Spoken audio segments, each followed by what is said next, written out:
Well, good evening, everybody, and welcome to Aeroflow Race for Real. The Pocket Rocket up in the studio tonight. Joining me in commentary will be the Bushman, and we're kicking it off with Hype 6 Turbo from Birrong Automotive. And in beside him, we've got Sean Dartnell, otherwise known as Hollywood, down there in the Hyundai, getting some laps in, ready for this weekend's round of the Speed Addict Clothing Company New South Wales State Championship Series. Good evening to everybody who's watching from around the world via YouTube, via our live stream. G'day, guys. Panel Van Man, how are you, brother? You are one of the first people to jump on. Of course, the Gus Man's in the house. Dodgy Brothers Engineering, you guys nice and early. Shane Beekman, g'day, Shane. Seth, g'day, Seth. No good names left. How you going, mate? All right, straight off, the Birrong Automotive Falcon out with a 1.93 in the 60. Got a set of radials on the rear end of it and goes to 12.05 with the Ford. 119, Sean Dartnell, 0.340 on the tree for his first pass. And a 16.53, he'll be working on his reaction times and making sure that his car is consistent over the quarter mile as we've got a battle of the Rexies, and Scotty Diver is back this week. Great to see Scotty back in the Ichiban Performance VBWRX, the shop car. These guys getting on top of all these new modifications and aftermarket work on this platform, and out with a 1.78 and a 60, the Ichiban Performance earlier model WRX 2.03, and Scotty running on through with a 12.12 at 113 to a 13.52 with a 7, as we've got the VE Commodore coming out now against the WRX. Had a look at this WRX when it was going through scrutineering and down the back, and still to this day, I think this is without a doubt the best body shape of the WRX. Having said that, the brand new model, the VB, which Scotty just went down in, that's really started to work on me. Don't forget, guys, if you're racing tonight and you want some great photos of your car, make sure you check out Mad Car Media on Facebook. Jess and Nadine, they've got some fantastic pictures of your car this evening as well. Definitely get in touch with them if you want a photo for the man cave or a present for the wifey. As the Bushman is in the house, it's going to be a great night of off-street drag racing. Unfortunately, Mark Thomas is not here tonight. Mark's away with work at the moment, so that's why I'm up here in the box tonight helping out the Bushman. But we've got two cars down there. An 074 to a 008, throwing down the gauntlet straight off the trailer, 0.008. The perfect light jackpot tonight, guys, $300.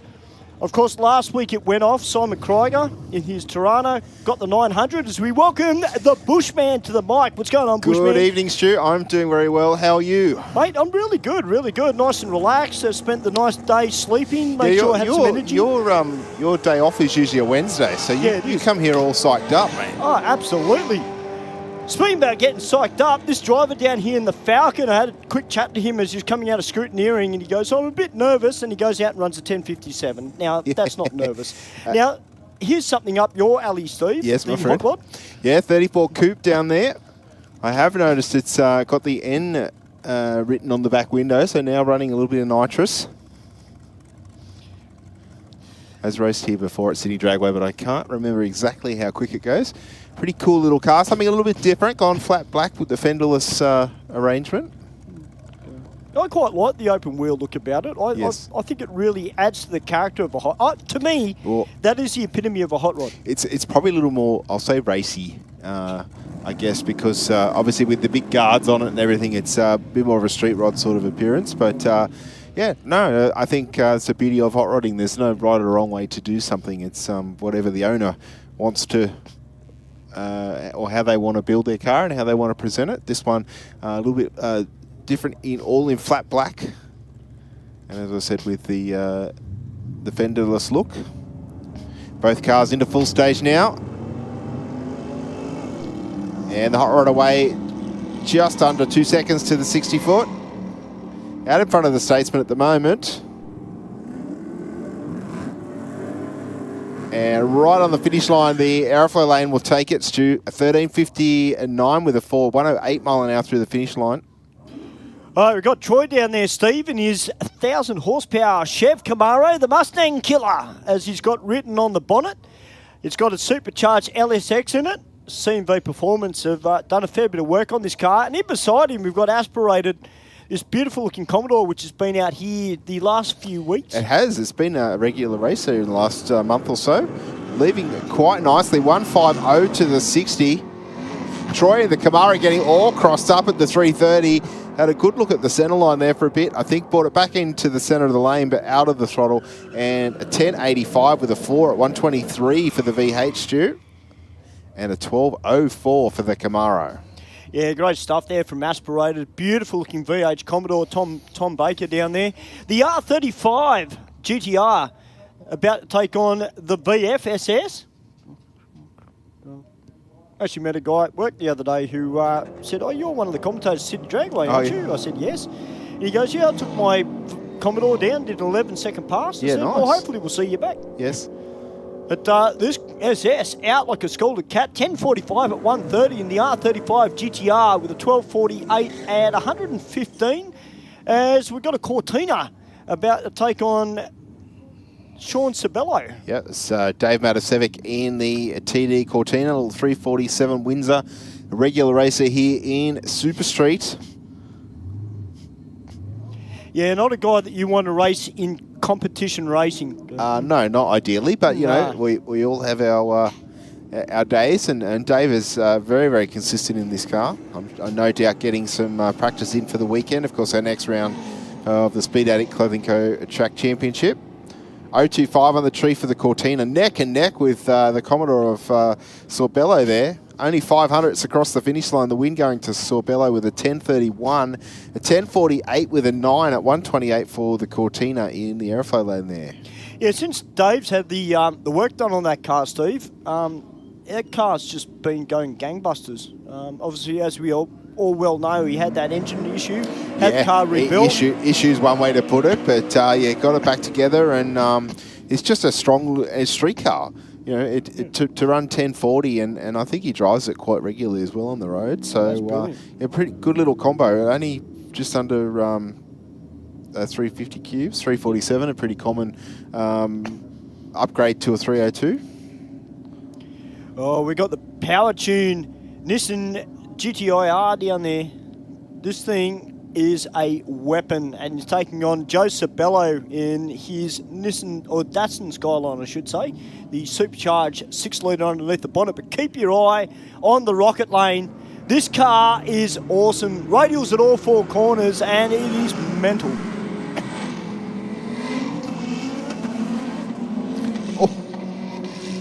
Wow, look at it. I thought a little bit slow away from the start line, but came on boosted and didn't know which way it wanted to go.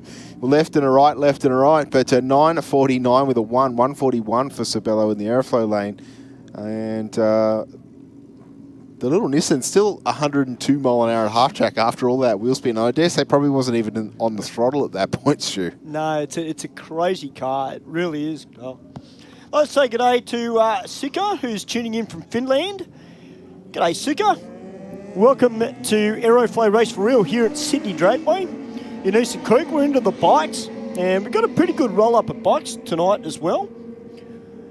Yeah, a lot of our regulars down there, I think, getting some practice in for the weekend as well. Michael Rich is back on Old Faithful down there. Yeah, he's just had work done, finished off on that bike by Leonard as a party.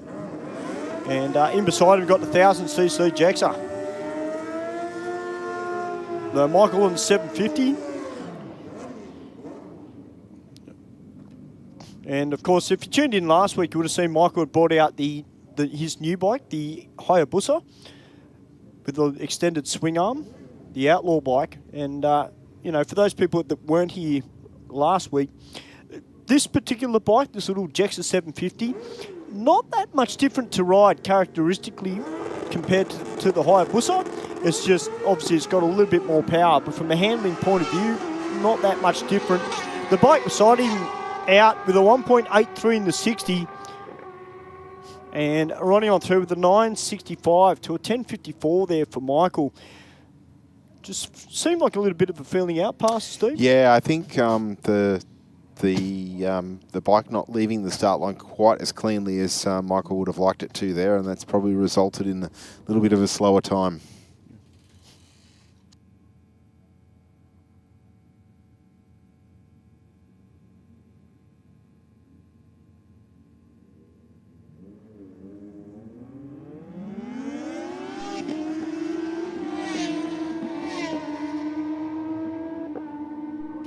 Well, both bikes in the 2.0s in the 60 and a 991 with a 4, 148 miles an hour to an 11.23, 128. Angela Phipps is back out on her Hayabusa. Yes, that she is. I was just chatting to her very briefly down there in the staging range.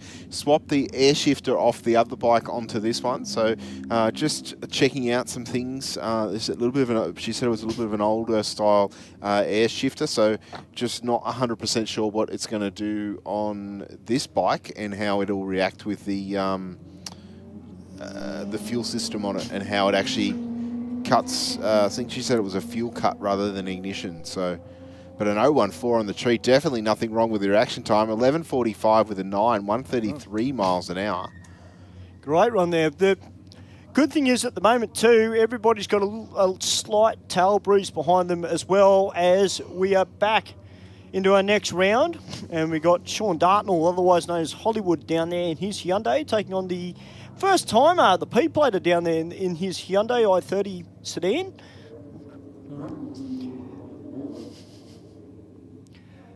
G'day, Omar. How are you, mate? Aislinn? How are you, buddy? Watching in via the live stream. Frost Motion. Welcome, everybody, to Aeroflow Race for Real. Big thank you to Aeroflow Performance for continually getting behind our off-street drag racing. And for all your parts needs, guys, make sure you do check out aeroflowperformance.com.au. The two Hyundais, 15.08 in the Aeroflow lane to a 16.51. So Sean Dartnell, fairly consistent, but he went 0.3 on the tree earlier, Steve, and a 0.046 red. Yeah, a little bit red. He'll probably not want that on the weekend, but definitely good to get some practice in. All right, the Ichiban Performance VB WRX back out, Scotty Diver. Now, I know that this car, they've been doing a bit of tuning work. I dare say he's probably changed something again. Yep. And just seeing if the car's reacting to it. Certainly no slouch getting it off the line. Of course, Scotty, no stranger to launching four-wheel drive WRXs. But this Birong Automotive Falcon, Steve, I've been very, very impressed with. Down here, a 12.04 with the 9 to a 12.13 there for Scotty.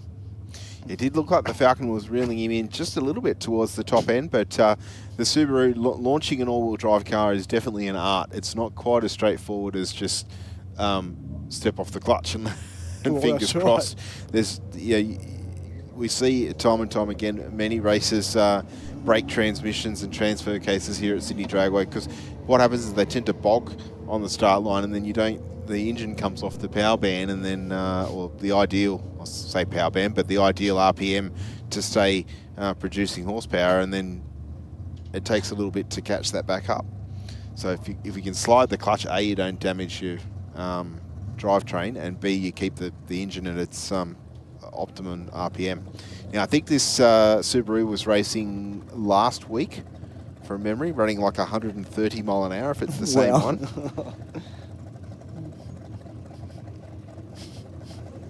Hey, Decider, how are you, mate? Welcome to the live stream. Any i30Ns we're racing tonight? Yes, there is. There's actually an i30N sedan that's just been down the track. First timer.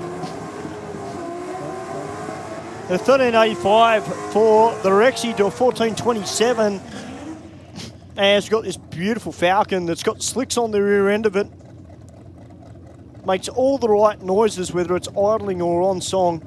Is taking on the VE Commodore. But now the Falcon is angled straight towards the wall, Steve. Okay, Ben's called it that he's going to straighten up on the launch. That's a very aggressive angle to the wall. Did he? Well, let's hope that right rear doesn't hook and then to turn hard into the left. Well, launched reasonably straight that time, Ben, over towards the wall, but brought it back to where he wanted it to. Does sound very nice, doesn't it? 9.45 with a 9, 142.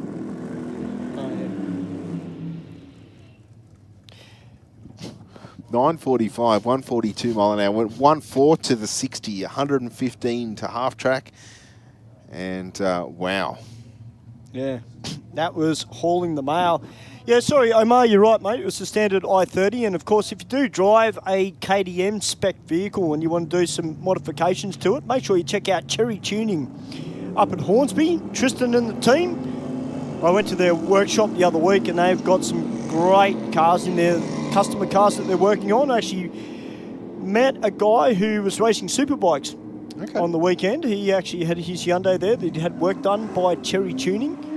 So for your KTM and certain JDM needs, do check out Cherry Tuning in Hornsby. Just look them up on Facebook. As we've got the Luxo barge down there in the Rocket Lane, the big Statesman, taking on the VF Commodore.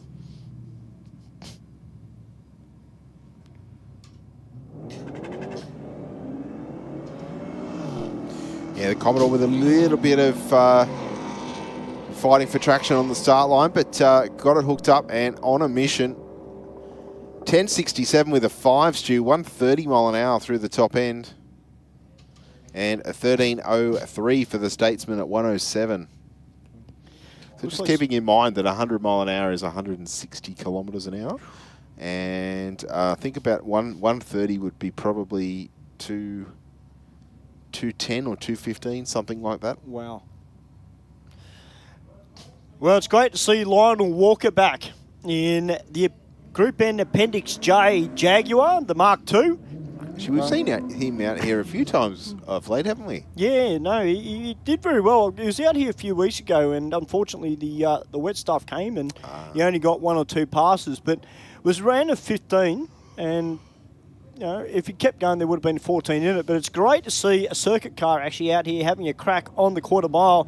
It's a shame that we don't get more of them because it's a bit of fun for the drivers and certainly a different aspect. And the Mark II Jag is out of there, 2.31 in the 60, ahead of the Cortina, and a 14.21 for Lionel Walker. Wow. Put your hands together, ladies and gentlemen. That is just awesome. It's a big step up if he was running 15s last time. It did look to be running a little bit rich on the high RPM, but maybe that was part of the plan. That was awesome. That was great to see. I tell you what, if there's anybody that's watching the live stream, any of Lionel's friends that are in the Group N Appendix J series, hey guys, bring your cars out. We want to see them on the quarter mile. I think we could get all sorts of stuff. I reckon it'd be fun. GDR Tiranas, Escorts, Cortinas, Minis. That'd be cool. What else? Pretty much anything, obviously, that fits into that category. Of course. Absolutely.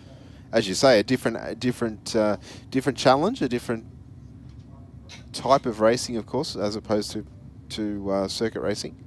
Well, we've got some big cars in transporters across the road. Some of the Porsches would have been cool to have a couple of Porsches come out. Yeah, they must have a drive day or something because there was a whole heap of transporters still there when I was coming in. Yeah, they got GT4 over there this weekend, and the Porsches. Oh, they were coming in, were they? Yeah. All right, David Bartosevic about to take on Troy Sullivan, the gassed Camaro, up against the ultra-consistent Cortina. And if you want to test yourself in reaction times, this is one guy to definitely test yourself against. David has been running this car for a long, long time, and it's great to see him here. Because his brother is an equally as good racer as he is. Yeah, either of them. And so's young Jack in the BA Falcon in Street Fighter. That Matasevic name. Yeah, no, I don't want to see that next to mine in the first round, Stu. Yeah, well, I'll tell you what, a lot of wheel spin off the line there for Troy because he was only running street tyres on the back of the Camaro. And David Matasevic running on through with a 10.45 at 1.29. It's great consistent pass there, but big turn of the tyres there for Troy. And just wisely did the right thing and backed out of it. Lionel Walker coming up the return road in the Mark II Jaguar. He'd be pretty happy with that pass, I dare say. Yeah, 14.2 out of the big Jag. That's That's pretty stout, really, when you think, like, we don't see that many Jaguar-powered cars here at Sydney Dragway. See the odd Jaguar will come out and have a bit of a race, but you know, traditionally the Barra 6s and 2Js and RBs are the pick of the bunch. But obviously the class regulations for what that car's actually built for stipulate that it's got to run. Got to run the Jag motor, innit? Run the Jag motor, because I'm pretty sure the wire wheels wouldn't like the Barra power plant. No, I don't think so. But speaking about Barra, Steve, Joel Lucas out there in the XF Ute got the 4-litre Barra in it, taking on Sean Sabello, in his 6-litre Commodore. Interested to see how this Ute goes. Got the Barra in it, so... Yeah, 168 to the 60. Sabello with a 153. That's stout. So Bello's got big slicks and all the gear. 1027 with a 0, 135 mile an hour to a 1082 with a 9 at 127. That's a great pass there. Nothing wrong with that at all, Stu. No, battle of the Stutchburys. Corey Stutchbury in his VX Commodore taking on Brett in the Holden Commodore. Because PSC Racing, they help out with the preparation of these two cars. So the 6-litre, I believe.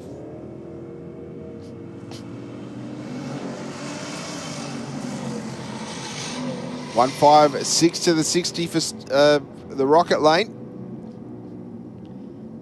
And just misses out by 1/10 of a second as Brett Corey takes the win. 11.03 with a 5, 126. Tell you what, both those cars are so well set up. Yes. They really are. All right, one of the members of Sydney Random Rides down here in the Aeroflow lane, taking on the P-Plater. In the Rocket Lane, we're into the bikes.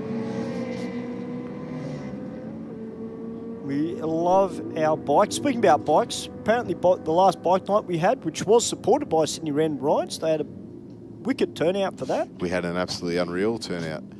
Over 200 bikes showed, and unfortunately the skies opened probably about an hour or 2 hours into the event, and it was deemed to be enough for the night. We wouldn't have been able to get the track dry, but I saw on Facebook the track has announced a new one, or another chapter, if you like, to a bike night.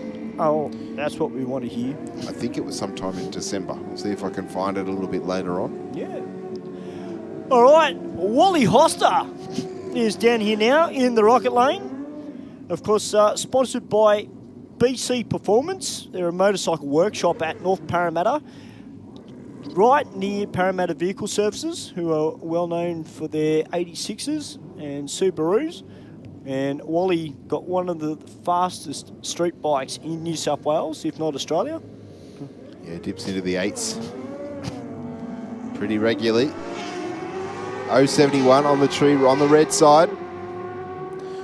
1.7 to the 60. What can he do at the top end? 9.98 with a 2, only 106 mile an hour. But look at the speed for the bike in the other lane, Stu. 154 miles an hour with a 9.5 in the Aeroflow lane. That's crazy. That is crazy. G'day, Psyop. How are you, mate? Welcome to the live stream. Bryce. G'day, Bryce. How are you, buddy? Watching from New Zealand. Top stuff. Hope all our Kiwi brothers and sisters are doing well over there. Now, I've got some good news if you're here at the track or if you're watching via live stream, guys. We're not too far away from having a bit of rotor power come out. So if you love your rotaries as much as I do, make sure you don't get away from your computer screen. If you're here at the track, guys, make sure you get your phones out because it's going to be wild. No pressure. No, no pressure. They're Mazda drivers, they're fine, they're used to pressure. All right, Angela Phipps is out there now on her Hayabusa. Great to see Ange back on this bike. She's had it for a long, long time.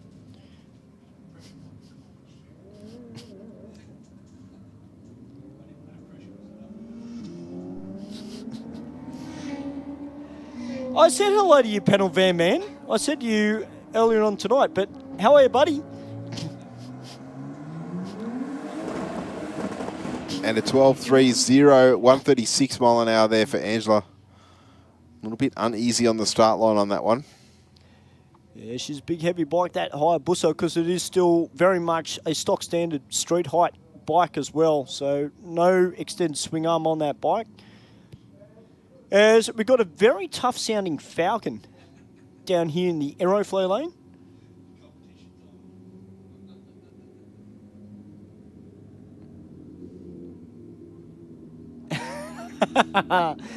now, Gus Man and Psyop, be nice. Be nice. I don't know if Panel Van Man has had his coffee yet. Oh, big turn of the tyres from the Falcon. Went after it. Meanwhile, the VW in the Rocket Lane is going to take the win at 12.94 with an 8, 117 mile an hour to a tyre spinning 11.91 with a 9 at 125 for the Falcon there, Stu. Southern Spirit just asked Steve, any updates on roll drags making a return? We had them a couple of weeks ago at the Sunday Street Meet. Okay. Yep. We had two Sunday Street Meets, and we did the drag racing up until about 1, I think. Then we switched over to roll drags for 2 hours, and then we finished the day off with burnouts. All right, the Hyundai i30N sedan about to take on Sean Dartnell in the older model Hyundai i30. Of course, Sean running in the Street Fighter class, fairly up there in the points as well, yep. So he's really trying to get on top of this reaction time and most of all get the car consistent. Obviously, different conditions today, and no doubt Saturday will be different again. So yes. I'm going to get your eye in, but I'll tell you what, if you love Aeroflow Race for Real, you've heard Steve, Mark and I talk about this a fair bit. If you love Race for Real and you want to step up into a racing, definitely step up in the Street Fighter class at our Speed Addict Clothing Company New South Wales State Championship Series. It's a logical progression up from that. That it definitely is, Stu. And of course, if you're on a bike, street bike is the category for you to jump into. So again, no time minimums or maximums. It's all about getting people out here to have a bit of fun. 12.11 with a 6, 115 mile an hour for the Aeroflow lane to a 14.35 at 101 in the Rocket lane. Yeah, that's great to see from Scotty Diver. All right, we've got some rotor power. SIC 100 team. The SIC 100 racing team are out here. And we've got the little RX3 and the RX2. Oh, I love this little yellow thing. Short wheelbase, high horsepower. An absolute great car. I mean, it'd be an interesting car to send down the strip. You think that Nissan Pulsar is crazy. This thing is crazy too. Well, two very different combinations. You've got a 1970s built rear-wheel drive car versus something built in the late 90s. Oh, true. I dare say that the nice launch from the RX3. And so all the brake lights come on pretty early for the Aeroflow lane. There's a lot of smoke that came out of it too, Steve. 12.44 with a 9 at 110 mile an hour for the RX3 in the Rocket lane there, Stu. Yeah. Well, a little Mazda down there in the Aeroflow lane. Maybe just had a bit of wheel spin, decided, you know what, I'm just going to abort the run. Yep. Sorry, Giuliano. Yeah, it's the 1300 Mazda.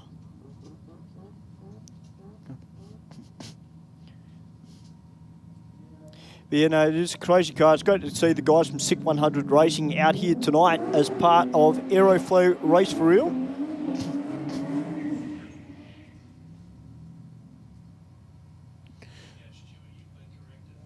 Yeah, I know. I already said it. From Giuliano.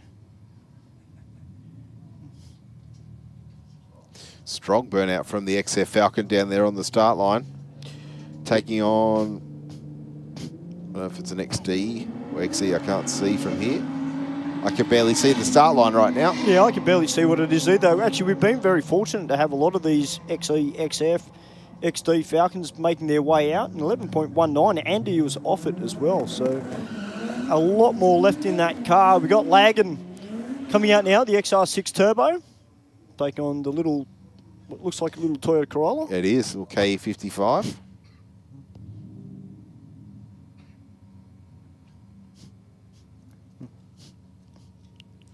Don't see many of the KE55s on the road anymore. No, most of them have probably been turned into burnout cars, and I mean that very nicely. Well, yes. Yeah, I know my family was responsible for the demise of at least 2 of them. Just because we didn't think to keep them. No, that's true. Well, I'll tell you what, lagging out with a 1.88 in the 60 from the XR6 Turbo, 1087, 132, great pass there. A little bit of smoke coming out of the back of the Corolla in the braking area. It's continued to smoke up to the top of the hill.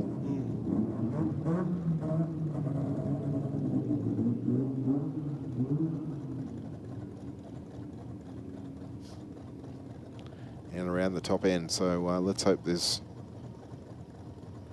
Looks like we're just about to go and check that out. I think, Stu, I can see the silhouette of one of our officials down there in the braking area. In the meantime, Stu, what we might do is throw to a couple of words from some of our supporters here at the Aeroflow Race for Real. Stu and I'll be back with you very, very shortly.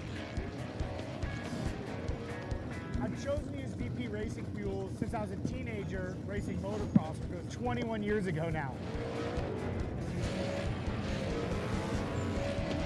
I just have a really personal trust with VP Racing Fuel. Running on the ragged edge of blowing up and not, a lot of it has to do with the race fuel, and that's what we rely on, VP Racing Fuels.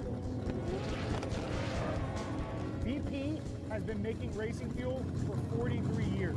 They're the official fuel of multiple top series globally. No matter where we are in the world, no matter what fuel we need, it's always consistent, it's always perfect and exactly what we're expecting and our tuners expecting. They support myself, my Drift Alliance bros, and for that, I'm extremely thankful. Keep making amazing fuels, keep out there having fun.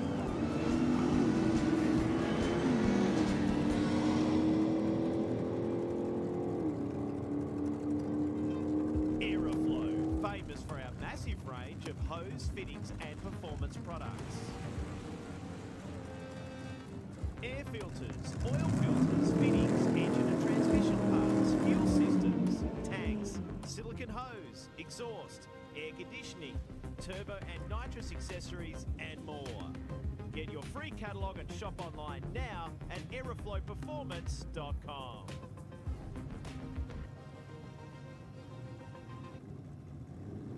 Bang shift shifters from Aeroflow Performance are truly the modern shifter.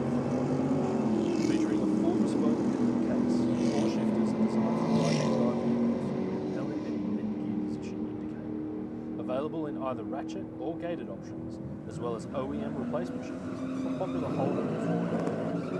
A large range of bang shifter spares are available for each shifter that includes shifter cables, brackets, lever and gate kits, trans brake buttons and drop boxes for the ideal mounting solution. Shift into gear and check out a full listing at aeroflowperformance.com.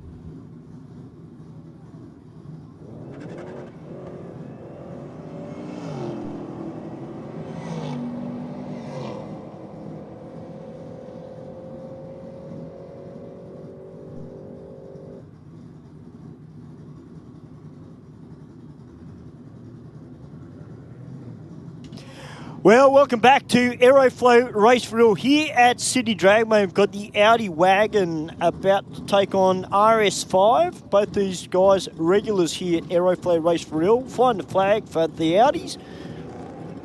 And they both do a great job. I'll tell you what though, both of them very, very quick in their own right. The wagon up against the sedan.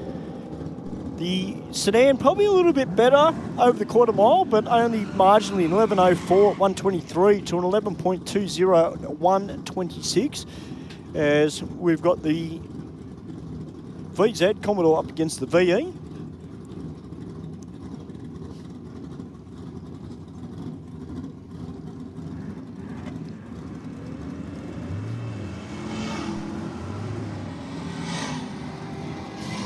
Just like to say hello to Matt from Juggalo Racing. G'day, Matt.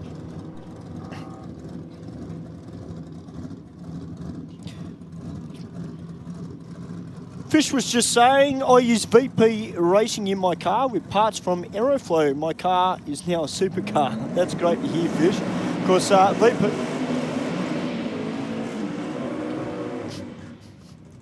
VP Race Fuel's great supporters here at Sydney Dragway as well. And I know that Michael Richards uses their MW 108 fuel in his Hayabusa that he's just bought. Not sure what he's running in the Jaxa. But we've got Joe Sabello down here now in the Datsun Skyline in the Aeroflow lane.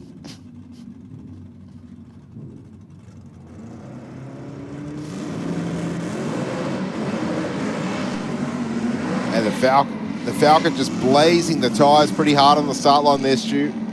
Meanwhile, Sabello nearly at the finish line and a 9.04 with a 151 mile an hour. Yeah, big turn in the tyres there for Joe as well, but to go 9.04 with the 6, that's pretty good.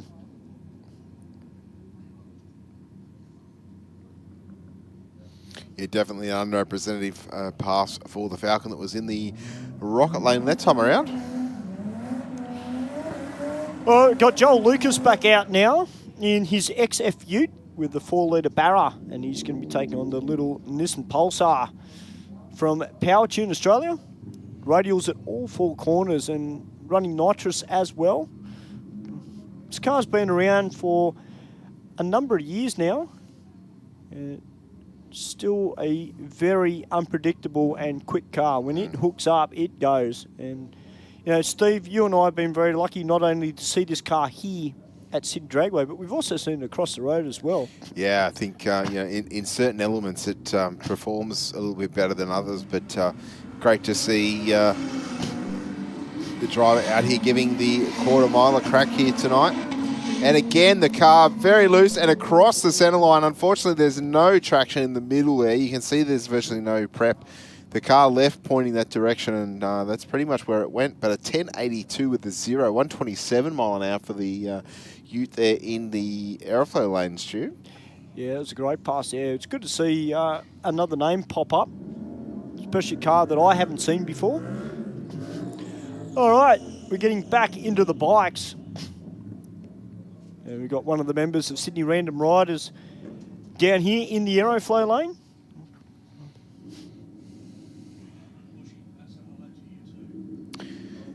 Hello, Matthew. One of our partners to one of the races here tonight, of course, Angela Matt racing in modified bike, I believe, this weekend. That championship getting to the pointy end. So all about trying to go some rounds and win some points. And good on Matthew for taking the opportunity to chime into our live stream here for this event, of course, and it will also be we'll be live streaming our event on Saturday as well. Yeah. If you can't make it to the venue. Well, guys, just to let you know, Mark Thomas is not here this week, and it's just due to work commitments. But I'm sure Mark will be back next week. Yep. So, Mark, if you're watching the live stream, mate, we miss you. We look forward to you coming back and joining us in commentary. Angela Phipps down on track right now, Steve, in the Aeroflow lane, taking on Wally Hoster. Yeah, almost on cue. Yeah. Angela out for her third run tonight. First run left with a cracker of a reaction time. The second one seemed to be a little bit uneasy on the start line. I'll switch it, describe it that way. Angela, an accomplished racer, as is Wally Hoster on his machine there in the rocket lane. Well, Wally out with a 1.69, but almost out no man's land in the rocket lane, a 9.67 with a 2. Yeah, I think he rolled out of that one pretty early, Stu.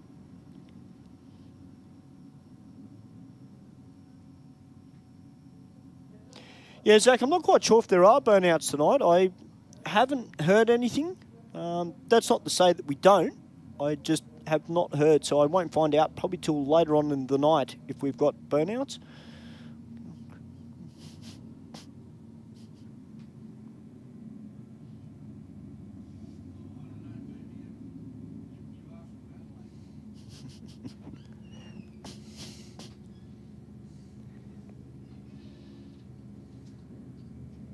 Right, well, I'm not quite sure what the hold-up is there at the moment.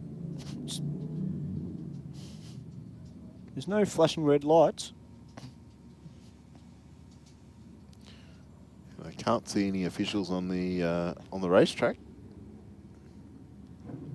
There we go.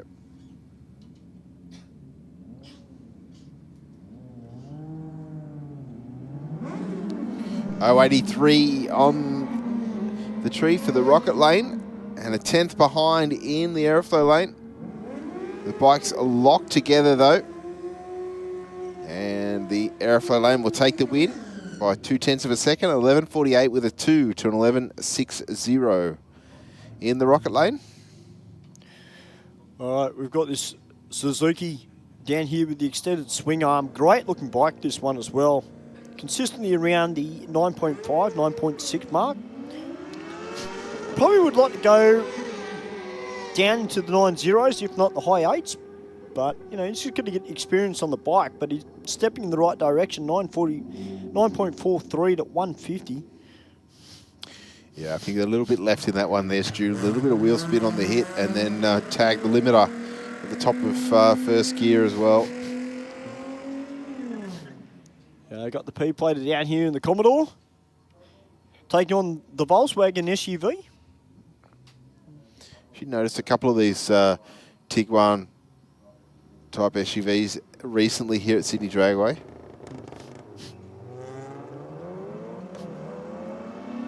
Well, the Volkswagen SUV out with 2.01 with the 9. Doing a good job too at 11.89. Great pass from him. 121 mile an hour till 15.9 in the Commodore at 87 mile an hour, Stu. Oh, we've got a battle of the Hyundais. We've got Hollywood back out in the Rocket Lane. And this P-plater out here doing the right thing, getting it off the streets and doing it safely. Tell you what, Sean's having a red-hot go at those lights, Steve. 0.010 red. He's getting there a little bit inconsistent right now, but he'll get there. Tidy it right up. And a 16.68 there, 83 mile an hour for Dartnell to a 15.42 with a 7 for the Aeroflow lane. Oh, we've got a battle of the Ichiban Performance WRXs. We've got Scotty down there, the proprietor of Ichiban Performance in the VB manual WRX.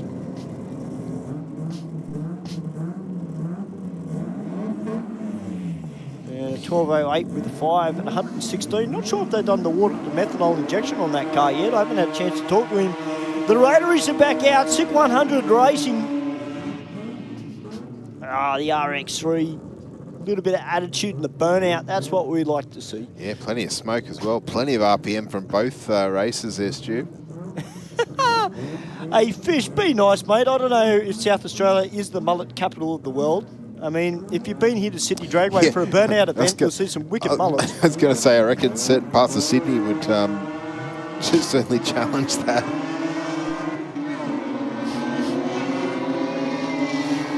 The Rocket Lane out in front at the moment.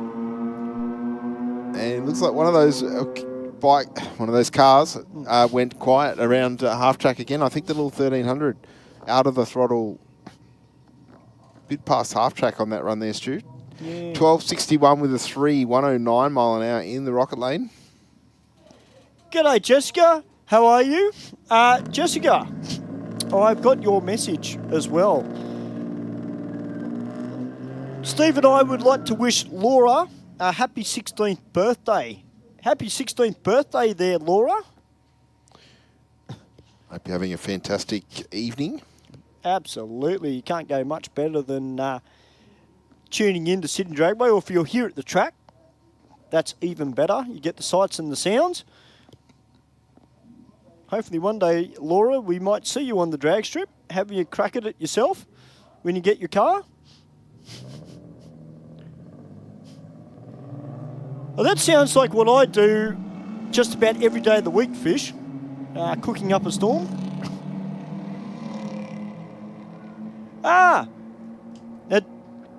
Laura's in the grandstand, Steve. Where are you, Laura?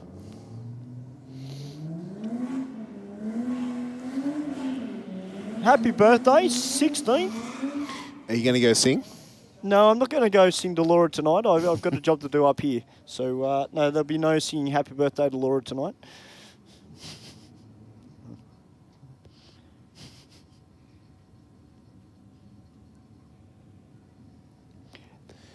Our next pair on the start line, ready to rumble. The Falcon there in the rocket lane. Yeah, did a great pass, lagging on its previous one, and certainly no slouch in the second half of the racetrack, but he's got a bit of a race against him, a 10.93 with a 7 to a 12.07 at 119 as we've got a battle of the VE Commodores.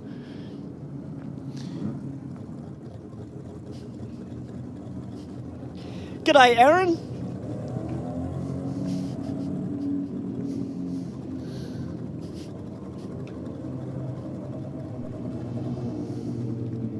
Well, 008 on the tree from the Commodore in the Aeroflow lane.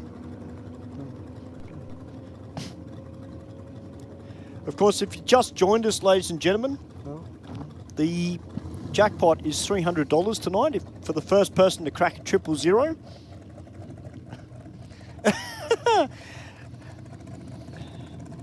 Psyop, don't encourage Steve, please. Please do not encourage Steve. What did he say? I can't read from you. You said, come on, Stu, serenade the young girl for her birthday. No. No, no. I've done it once. And if you missed it, Bad luck. bad luck. I was impressed. Genuinely, I was impressed and surprised. Yeah. I tell you what, Stu, there's a little bit of money sitting on the start line now as it drives away from us. The RS5 in the Aeroflow lane and the Audi wagon in the rocket. I must admit, Steve, I've been very impressed with that Audi sedan RS5. I mean, I know the gentleman's out here just about every week, but, you know, this guy just loves his off-street drag racing, but he's been going about it the right way, slowly putting parts on the car, getting used to it the way it goes, and, you know, I've got to say it's probably one of the quickest street Audis that are regulars here at Race for Wheel. Well, I think that is the best way to go about it. I mean, they are a luxury car and probably somewhat fairly, I'll say, easy to drive, I guess, with the shift and the launch control, etc., etc. But that doesn't mean that they're not just a point and shoot. You've still got to steer it. You've still got to know where the limit is. So to come out and you know, start with a car that's all but standard, and then you go, well, you know what, I want a little bit more horsepower. Then the bug bites, and then you want a little bit more and a little bit more. And then before you know it, you're at stage 4. And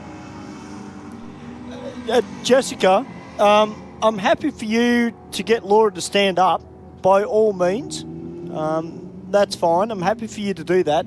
In terms of the happy birthday, yeah, I'm actually up here in the commentary box tonight, so I'm not actually roving tonight, so that makes it a little bit difficult. And also, I don't want to embarrass Laura, you know. She's probably doesn't want me to come up and, you know, sing a happy birthday, so enjoy the night, guys, by all means, but I'm sorry, guys. Yeah, I'm not singing tonight. If you want to see me singing, you've got to come to Magpies Waitara on a Wednesday night. Oh, sorry, on a Friday night. And, yeah, you can see when you're about 5 beers in. No, not even 5 beers in. Normally when I just finish work. So,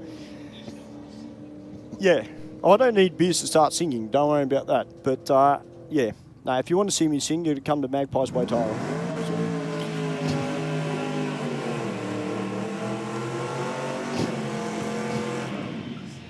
Now, we talked about quick Commodores and loud Commodores at that. When I'm doing my roving mic work, when Steve and Mark are up here in the box, when they actually let me off the leash, this Commodore down here is loud. It is super loud. And it runs the numbers sub 12 seconds in a predominant street car. And just the way it leaves the line is just perfectly well set up. But Melanie Lucas down there in the big Ford Fairlane, 427 cubes of Windsor power on board. It's a big car to get moving with the 427 on board. A 1295 with a 6, only 83 mile an hour, but went 197 to the 60. Well, we got What Lag out here tonight up against the R35 GTR.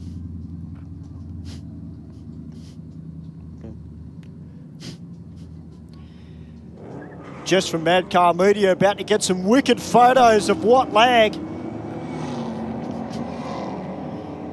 Hey Jess, you had the camera in the perfect spot then.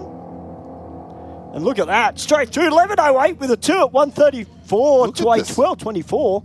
Look at the speed, Stu. 134 mile an hour. There was a big step out on the start line and a pedal as well, and still ran that big speed.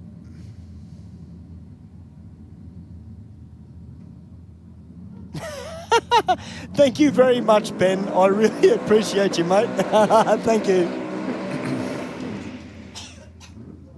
It's all right, mate. I might sing happy birthday to you one day, mate. We'll see. But, yeah. When I'm coming up for a trip up to Newcastle, actually, DJ Prowse, that's... I'm glad you asked that question, because once I get new tyres for the Rocket, which hopefully will be very, very soon, I'm definitely coming up to Newcastle for a day. Normally Thursday's the only day I can get up there because of work commitments. But, I want to get up there ASAP, mate. So...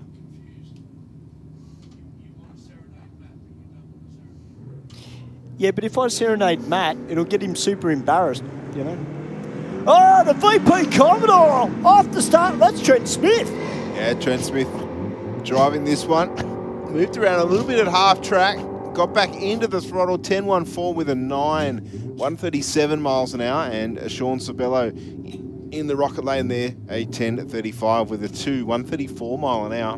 Well, I suppose Trent's used to driving his supercharged Outlaw altered, so driving the Commodore and going a bit sideways, that'd feel natural for him. It does launches a little bit unusually, that Commodore. It seems to want to steer on the rear end quite a fair bit, but anyway, they get it down the racetrack and it does pretty quickly. All right, the Stutchburys are out now. Corey Stutchbury in his VX Commodore about to take on Brett in the VZ. Thanks very much, Matt. See, if I sing to Anne, she'll just go stop, stop, stop. So, you know. Yeah, she probably would slap me, actually. So, yeah. All right, Corey, 0.051 on the tree. I tell you what, Steve, he's got that VX Commodore on point tonight. He does too. 150 to the 60. No messing about. Through the finish line at first again. 10.67 with a 6. 127 mile an hour to a 9.63 with an 8. In the rocket lane there for Brett. Now, it looks like we've got the Pack Performance team out here again. We've got, that looks like Big George Raham in the rocket lane, and in beside him, I believe that might be Rodney, possibly behind the wheel of a customer car. I don't know if it's gassed. They actually put up a photo on Facebook today of a green RX3 gassed, which they've been doing a fair bit of work on. But 1.49 to the 60. George doing the chasing. Both of them offered around half track, and a 6.55 to half track to a 6.54, and both of them running in the 11-second zone. Yeah, pretty close to the 60 foot, but the Aeroflow lane car there, a 1.49 launch, so a lot cleaner away from the start line there.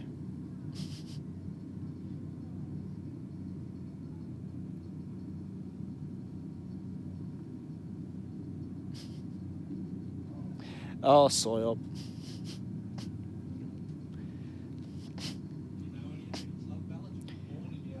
Yeah, I was born in the... Look, I probably do know some 80s love ballads, but yeah, I'm not really a lovey-dovey type of person when it comes to singing. I'm more a rock and roll. Yeah, I know, but I'm more into rock and roll, you know. Panel van man, be nice. When I can tell you what happens when I Google 13B. I turn the sound up as loud as possible. And I make sure my parents can hear it. 9.87 at 148 to an 11.71, 115. The bikes have come out and they're on fire tonight. Yeah, we have a lot of quick bikes here tonight. Our staging lanes are starting to fill up, which is great to see, because perfect conditions out there for drag racing tonight. So if any of your mates were thinking about coming out this evening, make sure you get in touch with them. Well, you got to remember, Stu, the days are starting to get a little bit warmer, and we're getting longer, obviously, now switching over to daylight savings. So perfect opportunity to head out to Sydney Dragway, and a good time of year to do it before it gets in the throes of summer where it becomes too hot. So 9.895, 151 mile an hour for the bike in the Aeroflow lane to a 13.5 for the bike in the Rocket lane.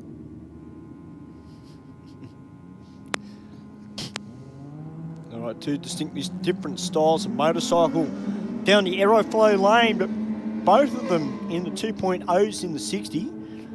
Not too much between. I think the Rocket lane might just have this. Yes, an 11.30 at 128 to an 11.43 at 123. As Angela is back out, the Juggalo Racing Hayabusa. I'm sure that Matt will be watching intently, studying the launch and giving Angela some tips. Not that she needs it, because she's a damn good rider in her own right.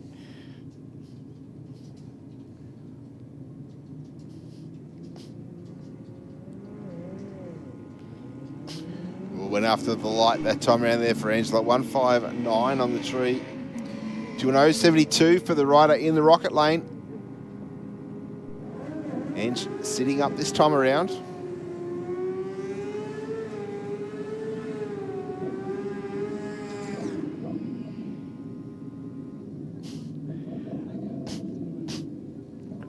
All right, we've got this extended swing arm Suzuki. Is that Angela just pulling off at half track, Steve? She's waiting for the gate to be opened, I think, Stu.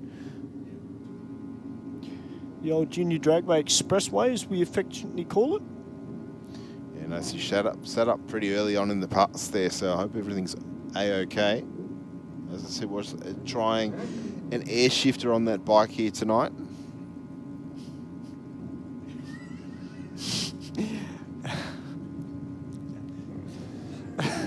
Oh, Decider. You're lucky you're a good mate of mine and have been for a long, long time. Have you ever heard of jumping? I do jump. 9.42 with a 1 at 149. Geez, I'm copying it tonight. I know, I'm sorry. I probably started. No. You, this is what happens, you see, because I do the roving commentary all the time, they don't hear my voice very often. But when I come up here and I'm in my natural element, I cop it. Well, more so that you can't read all the comments unless you follow it. That's very true, actually. That's normally because I can't see them. Normally I'm too busy helping races and talking to races, but when they let me upstairs... I tell you what, a good close pair here, Stu. Only a tenth of a second across the finish line. A 10.83 with an 8.128 mile an hour will get the win to a 10.83 with a 3. Now that's a drag race. Top stuff. Top stuff from our bike community.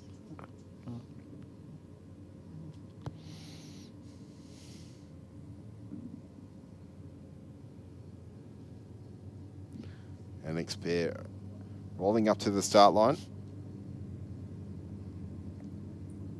Michael Rich is over there in the Rocket lane on his 750 Suzuki.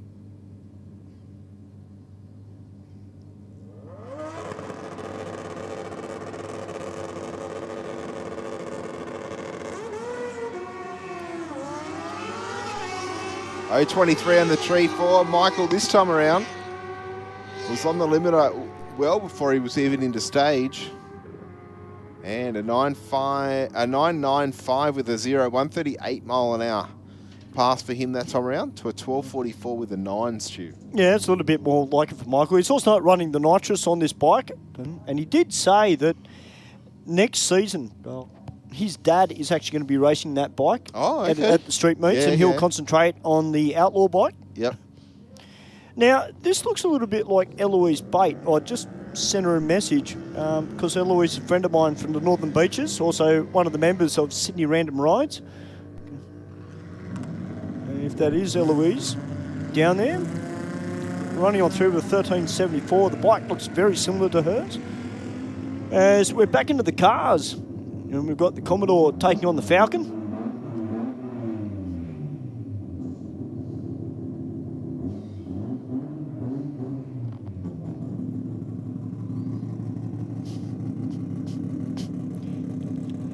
Now, it's good to see Scotty here tonight, and Scotty Diver down here. I've been wanting to catch up with Scotty actually for a little while because I've been wanting to ask him some questions about this VB platform. Definitely a car that I've got my eye on for the future. So that one of the cars I've got my eye on. And I didn't like them when they first came out. I must admit, Steve, I didn't like them. You did not? No, I didn't like the look of them, but they've grown on me. I think in a lot of things, new stuff is, for me, new stuff is always a little bit of a, you step back and then you warm to it. Well, I think, you look at the previous model WRX, which is racing beside him, and, it looks a lot bigger, a lot more muscular looking vehicle, whereas the VB is a little bit more sedate. But, Scotty doing very well in this car, 12.13. As the SIC 100 RX3 comes out, puts on a good burnout, and he's taking on this XR6 Turbo.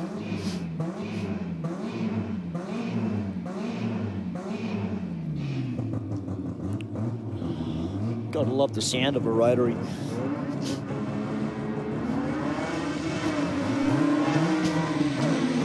.86 into 60 there for the Falcon, a 1.79 into 60 there for the RX3. The Falcon, 11.14 on the brakes at the finishing line, and a 12.65 there for the RX3. As the second of the SIC 100 Racing Mazdas comes out in the Aeroflow lane, taking on the Volkswagen Golf. Yeah, haven't seen the Golf here tonight. Big speed for that Falcon in the rocket lane there, Stu. 130 mile an hour. Once again, 11.14 with a 7. I don't think it'd be too long, Steve, and we'll see a lot more high horsepower BABF Falcons coming out, actually. I don't think it'd be too long. There was two here last week that were running 130 odd mile an hour from memory.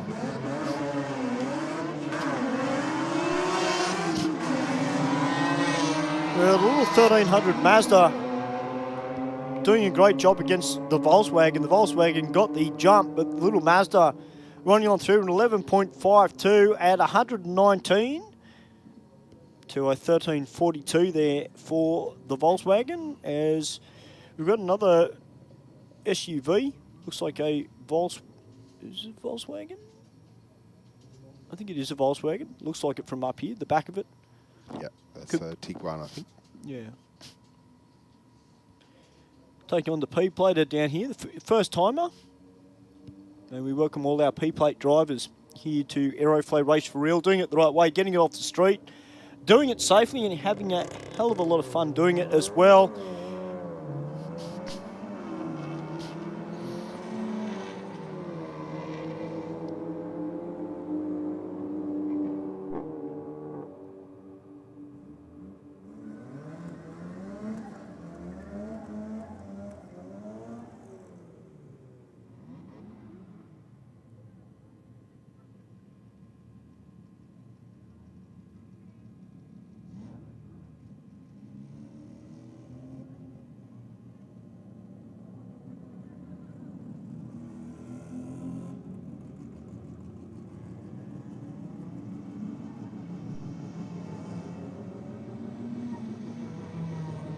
All right, the little Mitsubishi Lancer in the rocket lane. 2.51 with the 9 in the 60. 2.51 there for Hollywood in the Hyundai, and a 1420 to a 1685. As we've got the Falcon about to come out against the Commodore. And speaking about Lancers, in particular Evos, Ali from Elite Auto House, they've got an engine that's not far off getting put into back down. hopefully very, very soon we'll see that car back out here at Sydney Dragway and getting some test passes in.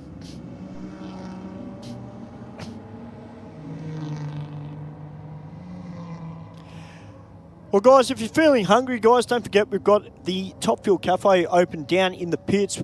We've also got the chicken van up the top. We've got Joe's Ice Cream up there, and of course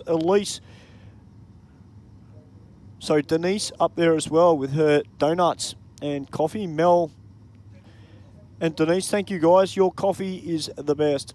Of course, that gets the rocket fired up before I jump on the mic.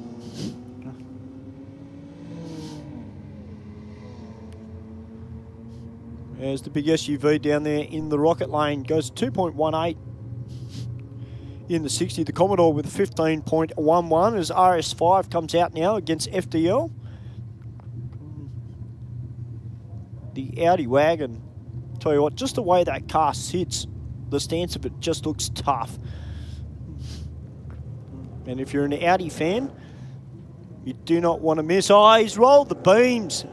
That's a bit of a shame there for the wagon. Unfortunately, he won't get a time recorded.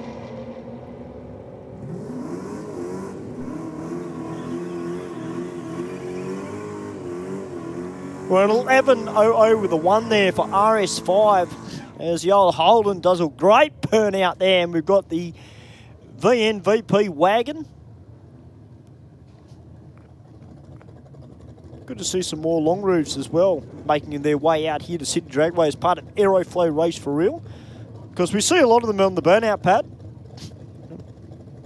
But I've always said they make fantastic drag cars. So I'm actually surprised not more people build tough wagons for drag racing.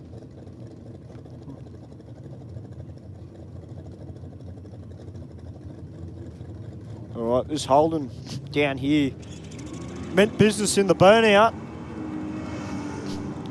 and goes out with a 1.63 in the 60. Just slightly out of the groove, really needs to pull it back to the left. And a 10.93 at 1.24 to a 14.70 as Lionel comes out now in the Mark II Jaguar as we welcome the Bushman back to the mic, and he's be taking on Lagan. Thank you very much, Stu. What a good mix of cars we have here tonight, as always, for the Aeroflow Race for Real Wednesday night. We've got plenty of tough streeters, we've got plenty of sleepers and plenty of stockies as well, I dare say, although the performance of them is well above stock. Oh, the Jag getting all crossed up. Wasn't expecting that out of the Jag in the rocket lane. Had a fair bit of opposite lock on there. I reckon if he stayed in it much longer, there might have been some panel repairs happening. Yeah, I would have been in tears if Lionel would put that into the wall. But a 10.89 there for lagging. And he was off it way before the finishing line as well. So that car's got a lot in it. As we've got another Falcon back out, and he's taking on the hot rod. Yeah, strong burnout there from the XF.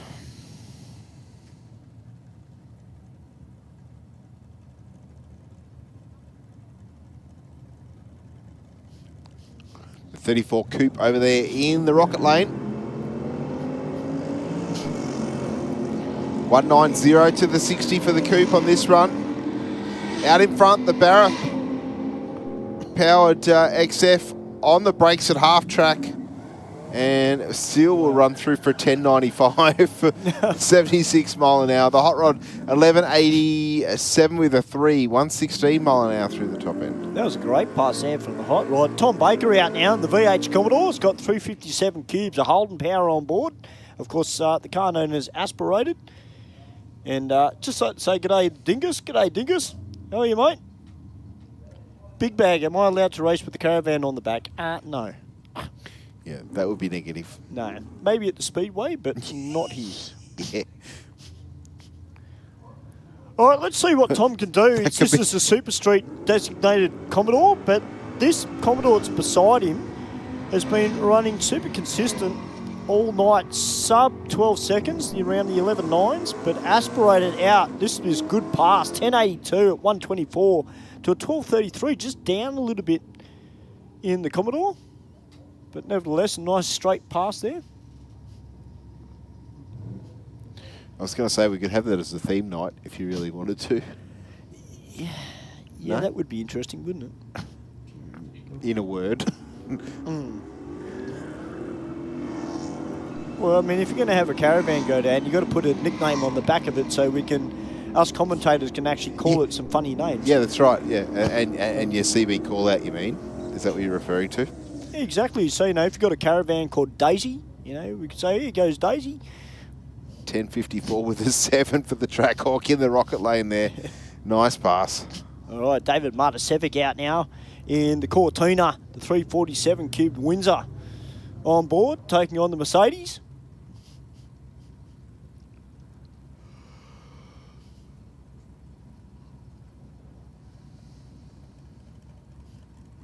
All right, the Merc, just got to get him back in the stage.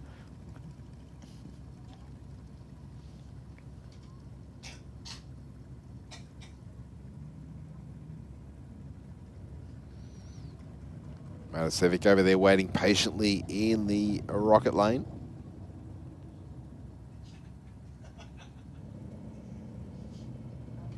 Matt from Juggalo Racing, Steve, said you will be speed limited to 100 kilometres an hour if you take your caravan down. Okay. G'day, RC. How are you, mate? 10.77 with a 7, 125 for the Cortina in the rocket lane, Stu, and 12.11 with a 5 at 120 for the Mercedes. All right. Troy in the gas Camaro, the Mustang Killer, the supercharged 1,000 horsepower LSX, and taking on this beautiful looking Ford Fairlane driven by Melanie Lucas. 427 cubes of Windsor power on board for Melanie. Beautiful looking car. Like, The reverse cow scoop on it and everything. it looks fantastic from up here in the box. I'm sure it looks even better from the grandstand. Well, a couple of pedals for the Camaro. And Troy buttons it off before half track there. The Fairlane just getting in front. No, didn't get in front at the finish line. 13.83 with an 8.88 mile an hour for the Fairlane to a 14.4 for the Camaro there in the Aeroflow lane.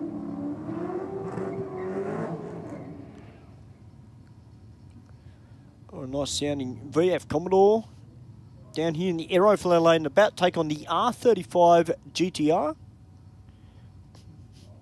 Not one of our more quick R35s that we get out here, but nevertheless, he's out here racing and having fun doing it as well.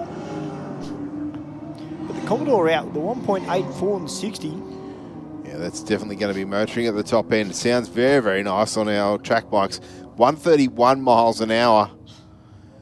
11.14 with a 4 in the Aeroflow lane to a 12.80 at 115, Stu. Yeah, great run there. All right, we've got the Caprice. We've got another Statesman out here. Tell you what, they've come out in force tonight, flying the flag for the Holdens, and he's taking on What Lag. Great sounding car, this one. Certainly got some big rubber on it. It's got a little bit less on it now. True. Pretty smoky burn out there in the rocket lane. Geez, I tell you what, there's some nice looking black cars out here tonight. This Commodore that's just below us, that is beautiful, polished, very, very clean. Looks fantastic from up here in the commentary box. Does look really nice under the night sky here at Sydney Dragway. A 10.83 with a 4, 134 mile an hour for the wagon.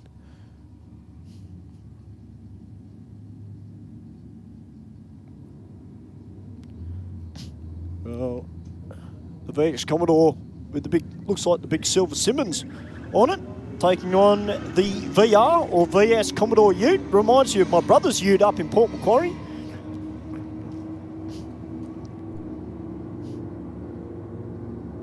12.78 to a 13.37 there. As we got the VZ about to take on Joel Lucas in this Barra-powered ute. Yeah, the VZ smashing the limiter in the burnout. G'day, Denny. It's me, Denny. How you going? Welcome to tuning in via our live stream. And Dingus, currently it's about 17 degrees here at the track.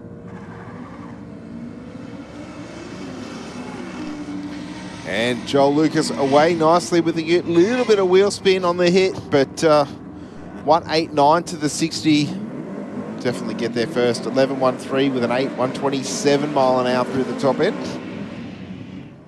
All right, got V8 versus Rotary Pack Performance against JM Automotive, and Trent Smith behind the wheel of the Commodore, and I dare say that might be Rodney Raham behind the wheel of the RX3.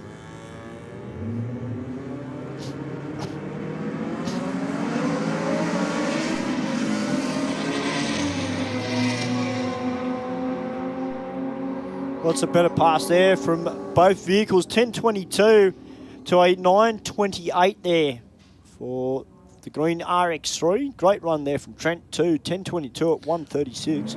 Yeah, nice speed there for the RX3. Stu, 148 miles an hour. Joe Sorbello up against Sean Sorbello. Big burnout from both competitors there. Yeah, two very distinctly different styles of race vehicle. Of course, Joe running in top Sportsman and Sean running in Super Sedan. Different setup of both cars.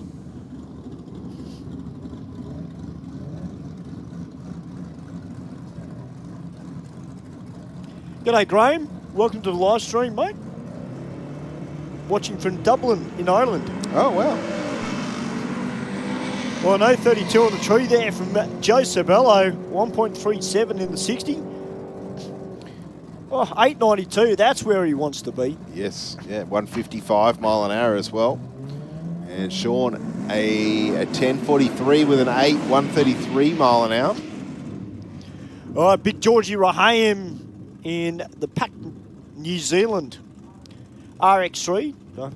This car used to be here in Sydney, and used to be George's personal car, and then the car got sold and was taken to New Zealand, and the person that runs Pack New Zealand over there bought the car. They sent it back. They've done some more work to it. George is having a steer of it, and no doubt that car will probably go back to New Zealand and be used as a promo car. Yeah, I saw it in the staging lanes last week. Absolutely gorgeous. Whether you're a Mazda fan or not, yeah, you can stand there and look at that and go, that's a nice car. Oh, yeah.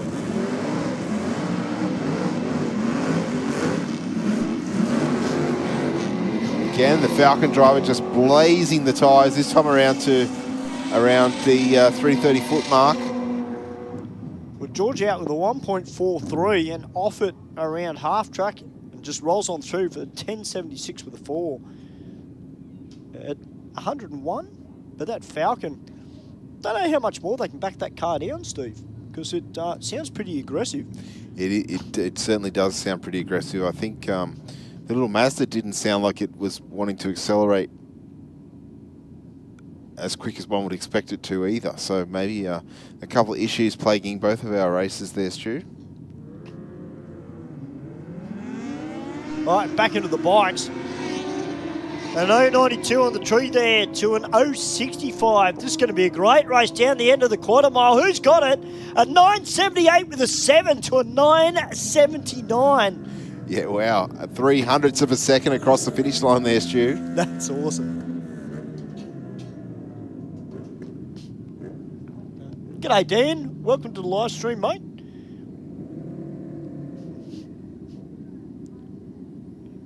And next pair of riders about to accept the green here at Sydney Dragway.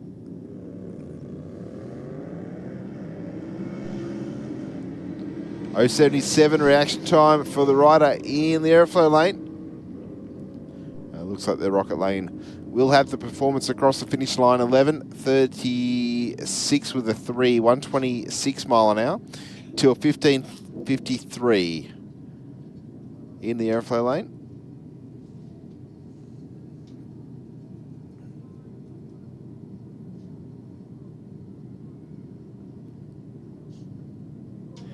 Well, I got the older school bike down here in the Rocket Lane, taking on the newer bike. Not entirely sure exactly what they are, but I'll tell you what, that reaction time down there in the Rocket Lane, 0.017 on the tree. Perfect. I hope that gentleman's racing this weekend for the next round of the Speed Addict Clothing Company New South Wales State Championship Series. It's always good to see new riders, no matter what round it is. Good to see them step up and have a little bit of a crack at championship drag racing. Yeah, of course, in some ways very similar to what we're seeing here tonight, but of course we throw in the mix dial-ins and qualifying and obviously eliminations as well, where once you reach that point in the afternoon, if you don't win, that's the end of your racing for the afternoon. But of course, 009 on the tree, red for Angela Phipps there in the Rocket Lane. 031 red for the rider in the Aeroflow lane. Again, some issues for Phipps. I'm wondering if she's got a bit of a problem shifting that bike, Steve. That's what it would appear. Would appear to be that problem. Because it's almost like I'd imagine where she'd be top of first gear. Yeah. And then just not wanting to shift. If it's air shift, I'm wondering if it's air pressure or I don't know enough about it. Could be. Of course, Steve and I and Mark and a lot of the other commentators that we've had over the years, air shifters can be finicky at times. It can be just the smallest thing too that can just ruin your day. Well, it often is, isn't it? I mean, it is, how often do we see it in drag racing and circuit racing? There was a 20-cent part that costs the weekend. G'day, Seth. Welcome back.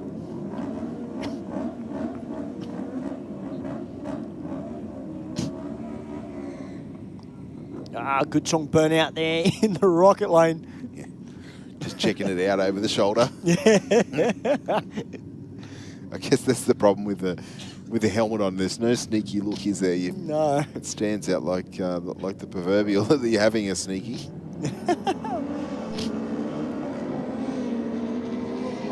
I've been very, very impressed with our motorcycle drag races as of late. Especially a lot of our new riders. And when I say new riders, people have only probably been racing for maybe 12 months or so. Doing a great job out there. Michael Richards back out on the Jexa. Well, I think with so many things like and groups, car clubs and motorcycle groups, if you can get a few members interested and then that motivates somebody else to come along and then that motivates, you know what I mean? And before you know it, you're not only coming to Sydney Dragway for the racing aspect, but also for the social outing of it as well. Rich is out in front in the Aeroflow lane, a 9.96 with a 6, 137 mile an hour through the finish line, to an 11.46 with a 0 at 124 in the Rocket lane.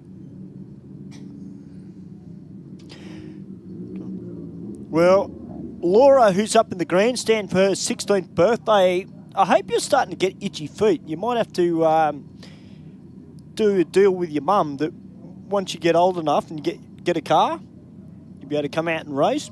Maybe mother and daughter race each other. Yeah, why not? That would be cool to see. Just a hint too, Laura, if you do beat mum in a drag race, she's got to do the dishes for the rest of the week. So I think that's a fair bet.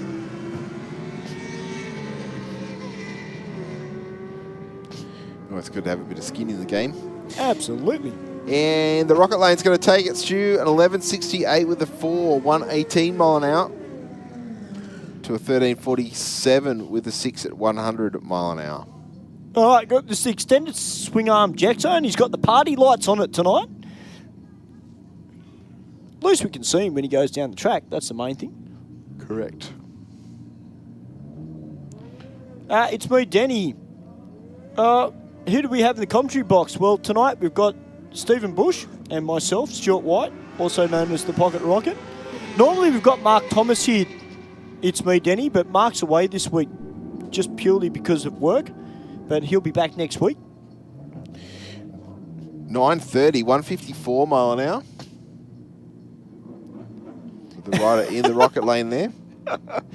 Thanks very much, Panel Van Man. Yes, I am the short one out of the three of us. How does he know I'm not shorter? Well, he knows I'm short because he's seen me on the camera. And that's how I got the nickname Pocket Rocket. It's me, Danny, back from my singing and radio days, the small guy with the big voice. So,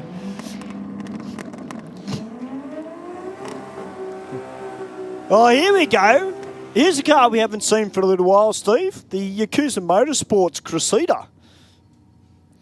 Yes, nothing like a screaming six-cylinder inline on the start line in a big land yacht. Yeah, normally those got the 1J in them. Up against the little Toyota Corolla, which was smoking a fair bit when it went down a little bit earlier this evening. Still smoking a little bit as well, Steve, down into the braking area. Yeah, but nowhere near as bad as it was last time, of course.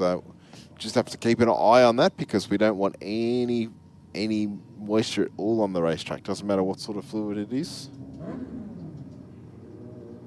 Just not ideal. All right, Scotty Diver out there now in the Ichiban Performance WRX. And for all your WRX needs, definitely give Ichiban Performance a call. Otherwise, if you're here at the track, go down to the staging lanes and you can go speak to Scotty directly. If you want some information about what you can do to your WRX that fits your budget. And then if you need parts, guys, don't forget Aeroflow Performance as well. Their catalogue is like a Bible. We've got one up here in the studio, and each page is marked. All the red marks is Mark, or the blue marks is Steve. I don't have any. How come you don't have any? Well, I drive a Mazda 2. What do I...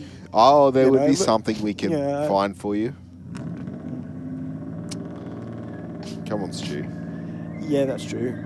But it's great to see Ichiban Performance back out here tonight, because PSC Racing well represented tonight too with the Stutchburys. They have quite a lot of stuff for LSs, you know. Yes. Yes, they do. We could fit one in the Mazda. Well, you know. Hey, if Not I saying it'd be road legal, but we could fit one. Well, that's true. Actually, if I could afford it, you know, I'd, maybe a Mustang.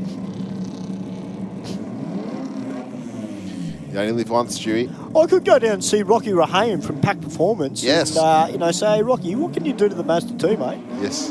Actually, sorry, Rocky, I don't want to give you too many ideas, but that'd be funny. Well, speaking about Mazdas, the RX-3 from SICK 100 Racing is back out in the rocket lane. This thing's been doing some wicked burnouts tonight. That it has. But he's taking on the Falcon from Birong Automotive. And I've got to say, Steve, that's one person I do miss racing here at Sydney Dragway is Alex Birong. It's been a long time since I've seen Alex on the racetrack. It has been a while, of course, the name synonymous with lots of different fast cars. The Mazda holding its own, but I think the Falcon will come around. Yes, the Falcon in front at 1,000 foot. 12.02 with the 6 for the Falcon, 118 mile an hour to a 12.69 with a 4 at 108. Well, I'll tell you what, if you love your racing, ladies and gentlemen, make sure that keep your eye on the Sydney Dragway Facebook page, because Grudge Kings is not too far away either, and there are some seriously huge cars coming. I know that Poe is wrapped about the amount of cars that are coming out for Grudge Kings 2024. With some really good numbers as well. I saw in a shot of some of the categories that have been announced. Sorry, they are, Steve. But hey, look at the pro mod list, mate. We've got Greg Zacharides. Yep. Joe Marina, Mark Harris, Nasser Marta. Yes. Peter Lovering, Rob Campisi, Stuart Bennett, and Tristan Ockers. Just for pro mod. Wow. And I'll tell you what, for Pro Street, Steve, we've got Craig Burns. Of course, Craig Burns, SCF race cars. If you want to get a race car built, go and see. In Pro SGF. Street, In Craig Pro Burns? Street. Yeah, Craig Burns running in Pro Street. Damien Ferraro, Daniel Camilleri, Danny McDessie, the Devil's Taxi. Yeah, wow. Hell yeah. Darren Hubbard, Jeremy Martin. That Yes. car is a fan favourite. Yes. John Ricker, Milan Ozigovic, Paul Todorello, Peter Pisolides, Stephen Smith and Trav Connor will be in Pro Street. And then in Gas Racing Pro Elite is Anthony Matuk, Eddie Harwart, George Josefsky, George Wahayim, Jason Both, Jay Sadek, Nathan Hutchinson, Paul Mahayat, Robert Marjan, Tony Grigic and Zoran Gargi Yeah, running wow. in Gas Pro Elite. That would be a cracker of a field, that one. It will be. And I had some very sad... Actually, I had tears in my eyes this week because there was an ad came up from Gas Racing that the Celica was up for sale. The OG Celica. And I was like, no! Why didn't you buy it? Oh, Lash mate. out, mate. Mate, Lash I don't out. think Paul Mahayat would sell that car to me just quietly. Well, you've got to offer him the right amount of money. Yeah, I know, but I also know how much Paul Mahayat loves that car. And I'm sure that we will see Paul behind the wheel of that. But also running in Pro Modified as well will be Daniel Soldatic, Peter Rahim, Rami Sali and Stephen Athens. Yes, okay, so some good names in that category as well. Yeah. And of course, Pietro Italian Restaurant, the supporters of R275. And that's Anthony Penner's restaurant. If you want good Italian, ladies and gentlemen, make sure you go to Pietro Restaurant over at Warragamba. I've got to go over there because as most people know, I'm a chef and I love Italian food. So I'll tell you what, Anthony Penner, mate, you better look out, mate, because the rocket's coming over and I'm going to make sure I've got no notches on my belt because I'll be eating like a pig when I go there as well. And I totally agree with you, Panel Van Man. Peter Pisolides, I'll tell you what, that car, Steve and I have commentated on that car many a time here at our big events, and that thing is mental. It sure is, Stu. It's one of those cars that's a little bit can be a little bit hit and miss, but when it goes, you hang on. Yeah, the AA altered production injected automatic Corvette. What was that? Panel Van Man. Pay for a car with a stack of money taller than you. Stu rocks up with $3 $20 notes. Oh, Panel Van Man. To be honest, Panel Van Man, that's probably all I can afford at the moment. So, cars aren't cheap, mate. And unfortunately, Keno's not being nice to me at the moment. Oh, I've got more for a car. That's fine, but I'd like more money for a car. Ideally, I'd like a Mustang. I think you want the gas Celica more than anything. Well, yeah, I'd love the gas Celica, absolutely. But I'd actually like the gas BMW more than the Celica. But, I mean, Zoran, that car's his baby.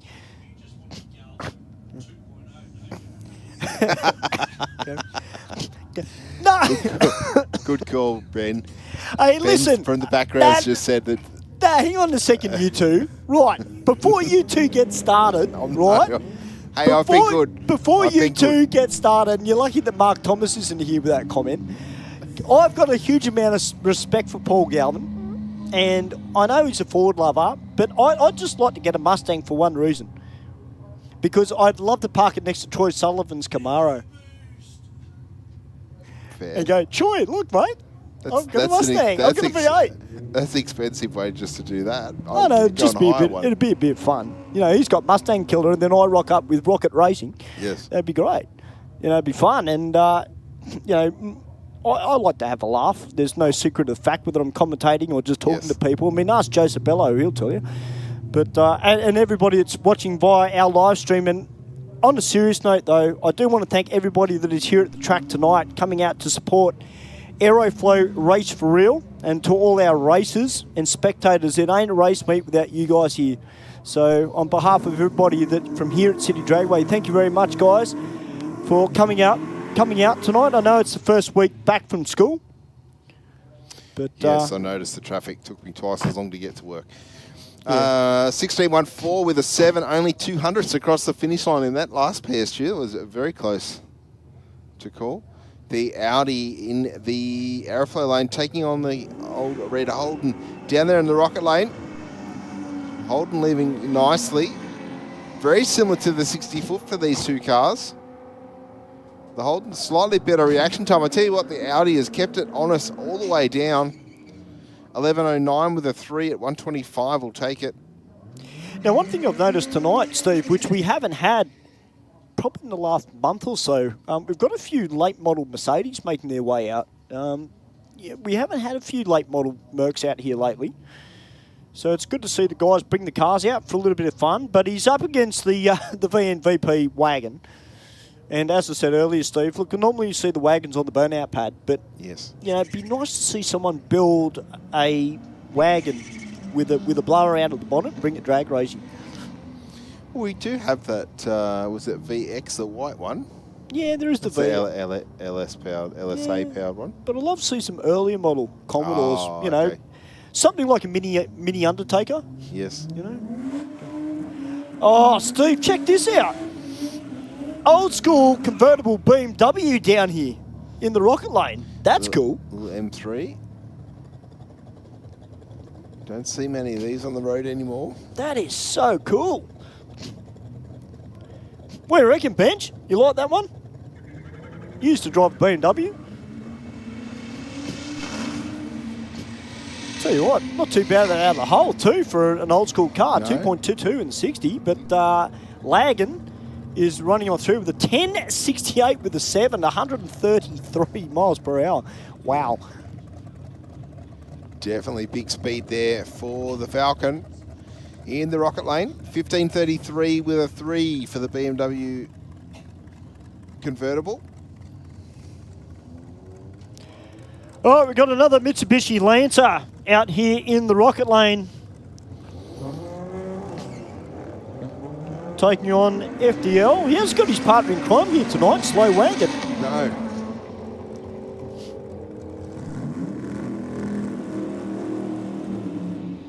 Yeah, it looks like the Rocket lane out of the throttle early. Still rolls to a 12.68, but 11.28 with a 5 for the wagon.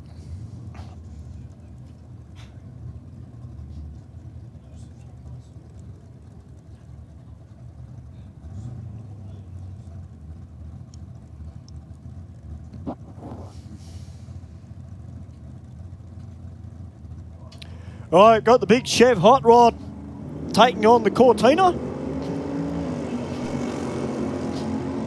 1.8760. I'm so impressed with the 60 foot out of this Hot Rod, Steve. Yeah, these, I think, pretty leaving on the foot brake. But 11.93 with a 9, 116 mile an hour. And a coasting 17.12 at 77 in the Aeroflow lane. I imagine that car would be interesting, Steve, in the second half of the racetrack, being that the gentleman sits so high in the car. I'm wondering just how much lateral body roll that car's actually got. I'd say it'd be all right. I can't foresee why there would be much body roll in a drag racing situation, but yeah, maybe the aero on the car probably buffets around a little bit as opposed to some of our later model cars, a little bit more slippery through the air, but you know, that's how you did it back then, Stu. Well, that's right. And I mean, a huge amount of respect to everybody that you know, can get out of any car or bike and drag race. Now we've got this Falcon down here again, Steve. He's angled towards the wall again. Ooh, bounced way back over to the right this time around. On the two-step on the hit, 140 to the 60. That car working so well. 950, 142 mile an hour. Wow. I mean, the way that car left the lane and it snapped to the right, I mean, not only is it great driving skill, but, you know, to get that car as quick as it did down the quarter, well, I that's think impressive. It's definitely, Stu, and it certainly shows that the driver knows the car, you know, pointing in a direction that you'd look at and go, why are you doing that for? And then, of course, launches and it actually jumps to the other side on the hit just to try and get to a position where you can stay wide open in the throttle. That's crazy, isn't it? David Martisevic 10:48, 129 in the Black Beauty, and Watt Lag with a 10:62 at a 1:34.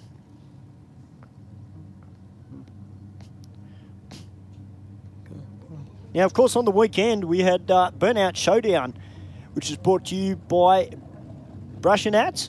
And I was told, I wasn't actually here due to work commitments, but I did hear that it was a really, really good event.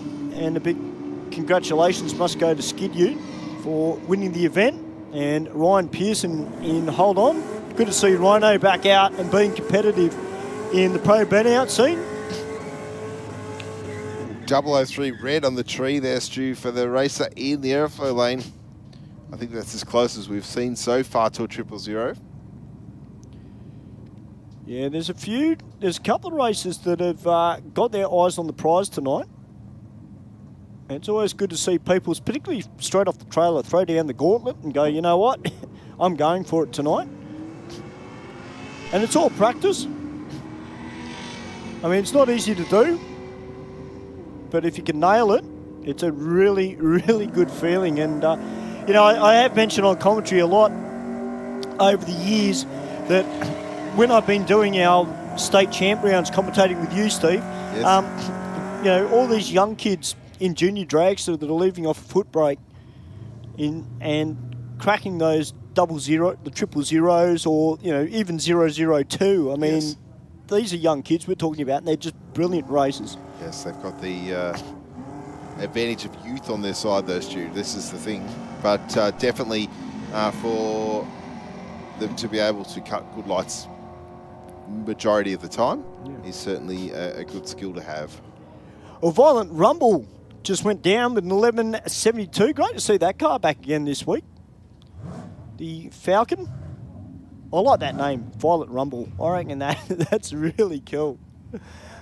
All right, Melanie Lucas back out in her Ford Fairlane, one of our Super Street competitors.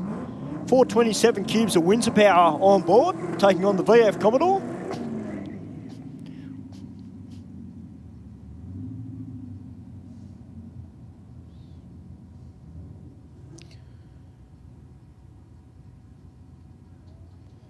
Both races just rolling up to the start line, of course, bringing that top white light on. That's our pre-stage light. Then the second white light, which we can see lit up in the Aeroflow lane, that is the full stage light, telling the starter that the races are ready to go.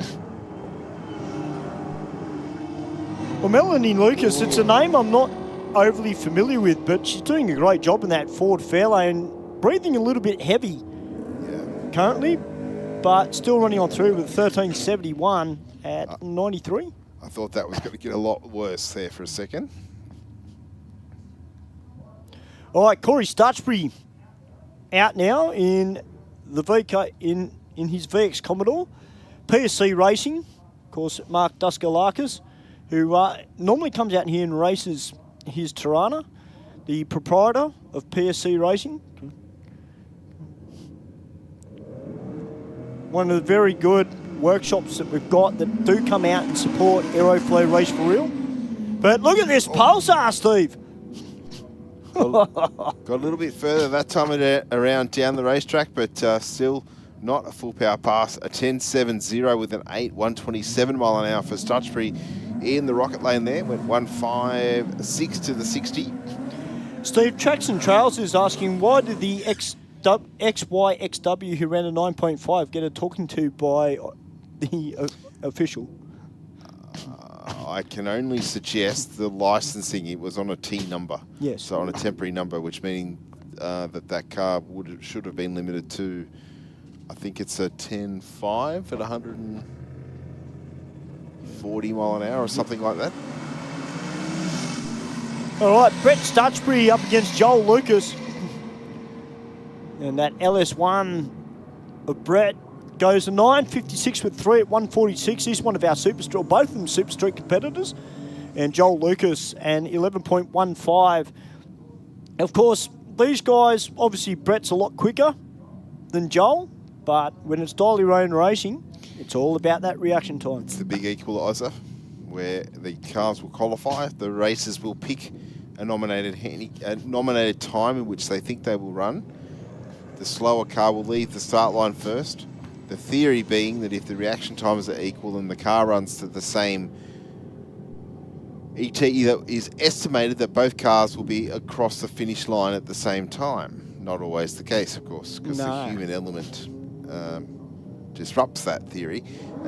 In the meantime, sorry, Sean Sorbella there, 10:30 in the Commodore for another good strong pass. So that is where the reaction time and the consistency of the reaction time of the driver or rider and the consistency of the car or bike becomes so much more critical, in that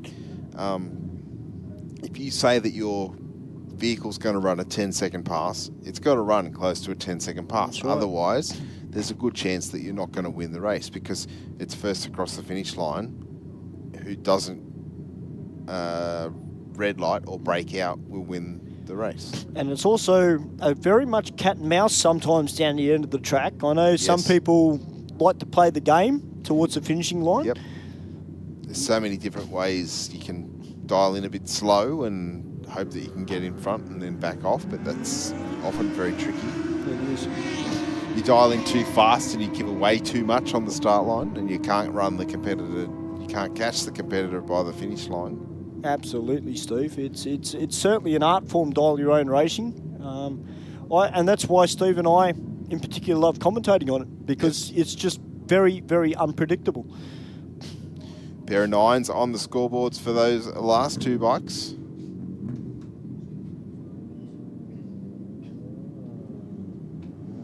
Our next two leaving the start line.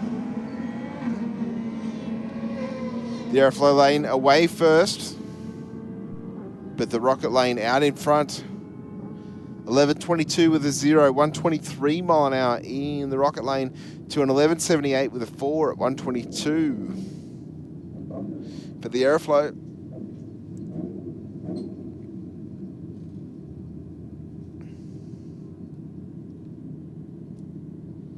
Just got our red lights flashing on the Christmas tree. One of our officials walking out to pick something off the racetrack.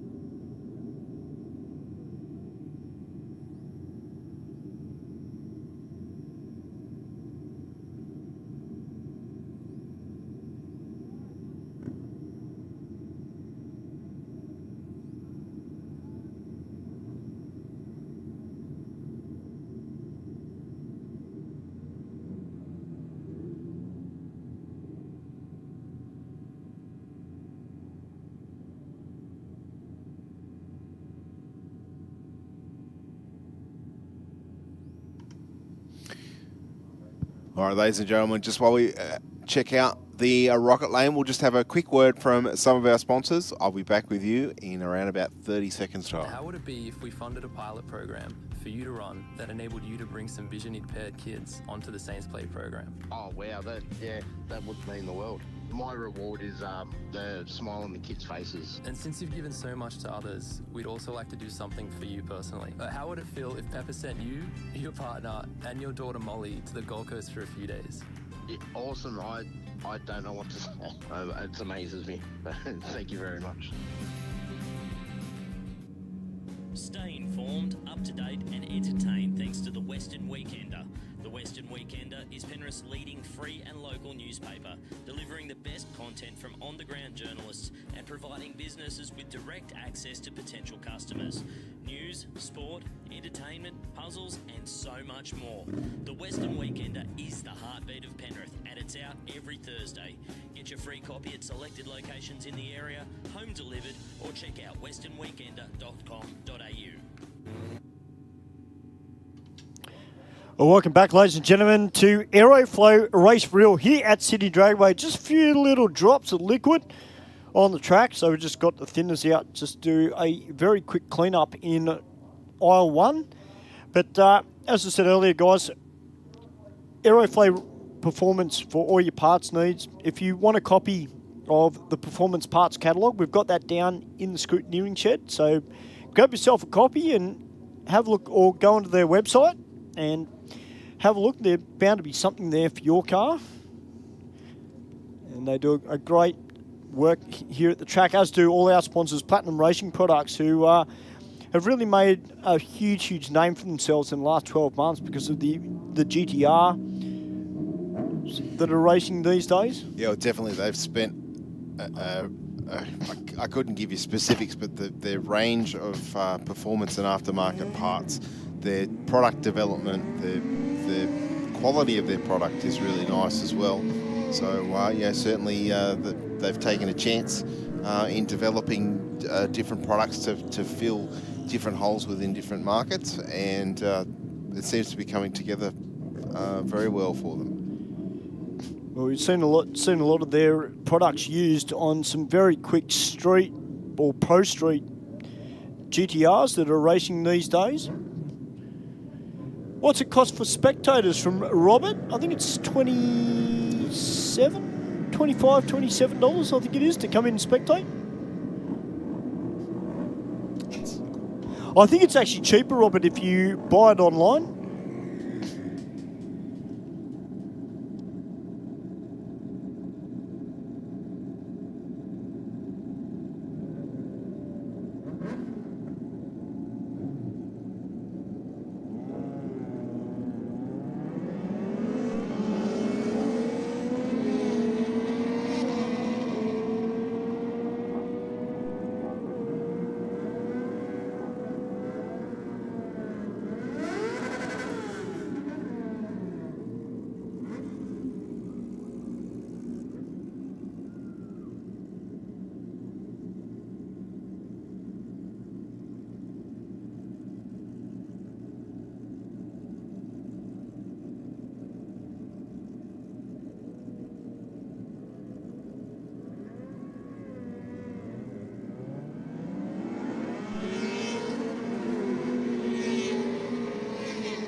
Yeah, so Robert, to answer your question, mate, if you buy your tickets online, for general admission, it's $23, and then trackside viewing as well is another $28 on top of that.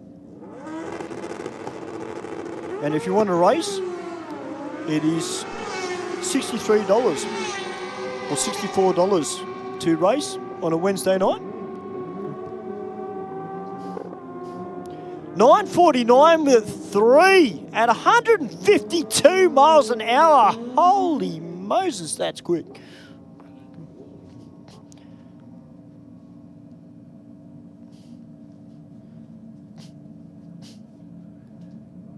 Now, I didn't catch what bike that was next to Michael Richards. I thought it might have been Wally Hoster, but it's hard to see. I know Wally's bike is generally consistent in those nines.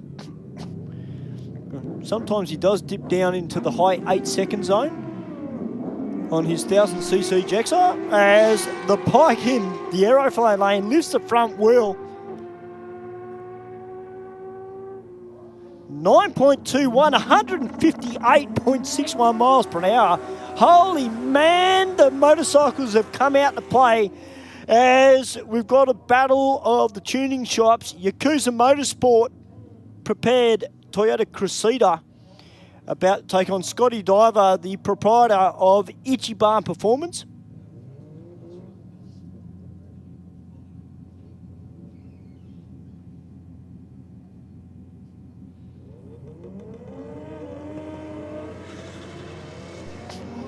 Oh, a bit of wheel spin there for the Cressida. Scotty out with a 1.83 in the 60. Doing a great job tonight.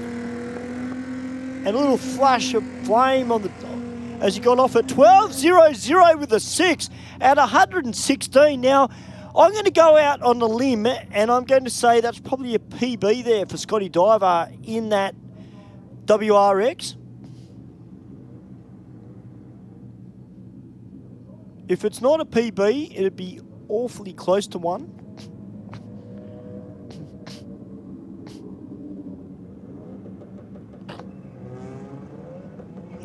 I got a second of the Itchy Barn Performance WRXs in the rocket lane. 1.90 in the 60.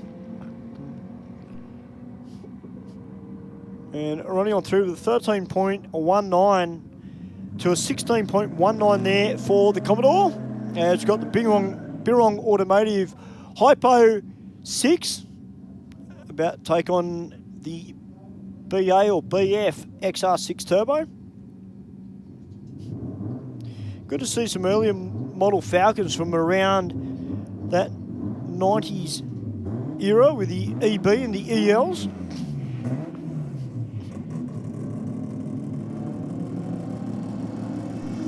.87 in the 60 there for that Falcon, the Birrong Automotive Falcon, as he runs on through. It's a good pass, 11.71 at 121. Great consistent car.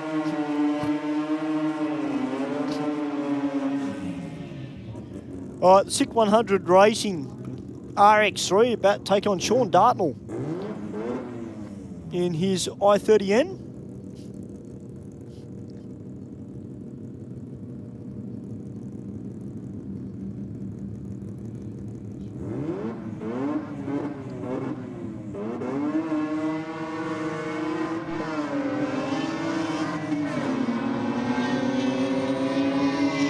Well, 1.83 in the 60 there for the RX3. Sean Dartnell, well, he got the jump with a .032 on the reaction time, but a 12.57 to a 16.52 there for Sean. So starting to get his eye in on the tree. Of course, tonight with Aeroflow Race for Real, we predominantly run the Sportsman tree for about 3 hours, and then we will swap the tree over to Pro Tree, one flush at the ambers and then green. Some drivers find it a little bit easier. Some drivers find it a little bit more difficult.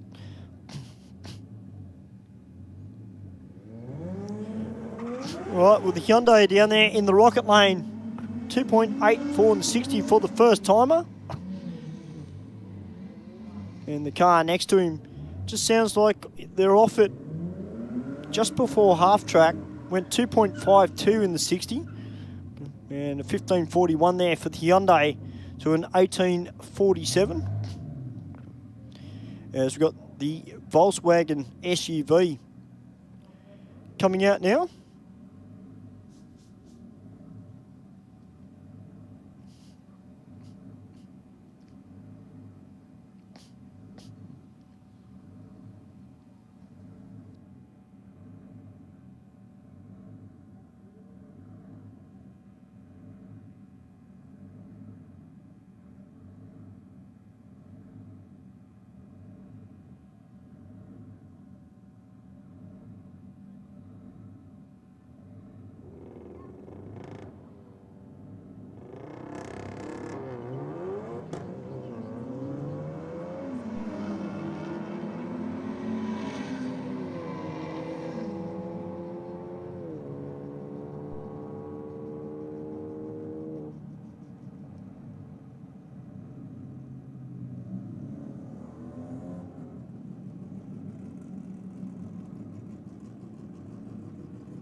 Got this very tough XR6 Falcon coming out in the Aeroflow lane, about to take on the P-Platter in his Commodore Ute.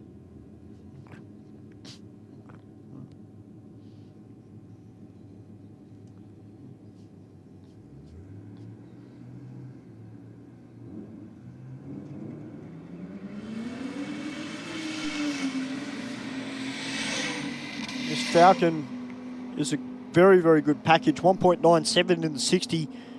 And it cruises on through with an 11.05 with the 4 at 131. Great drive there. And 15.42 for the car down there in the rocket lane. As we got a little Audi hatch down here, about to take on the Mitsubishi Mirage in the rocket lane.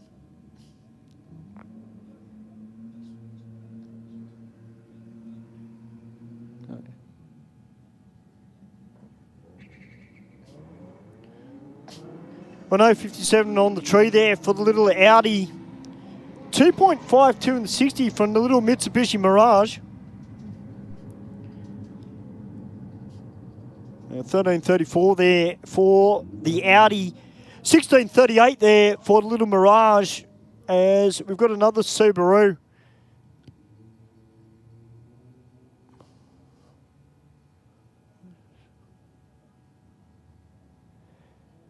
And little BMW hatch down here in the rocket lane. Not sure from up here if that is rumours. Of course, that's a little BMW that races here at Aeroflow Race for Real fairly regularly.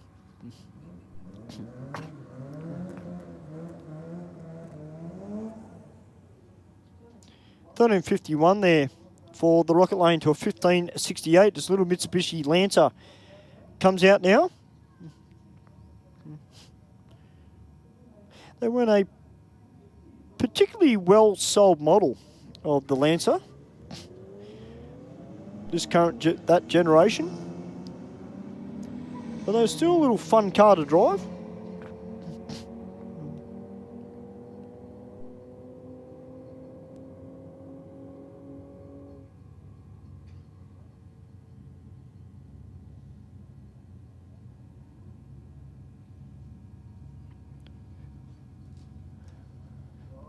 All right, we're about to have Commodore versus Falcon, the earlier model XE.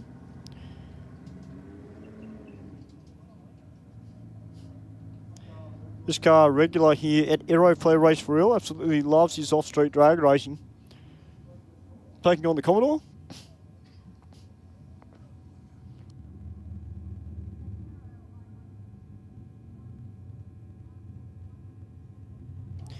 Aren't you Mexicans really policed down south of the border?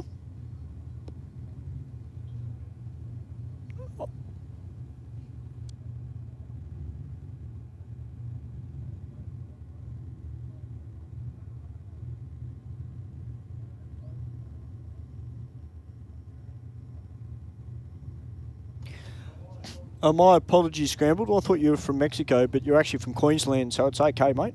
That's fine. I've actually commentated up at Willowbank Raceway for a street meet. That was a lot of fun, commentating with Terry Dale.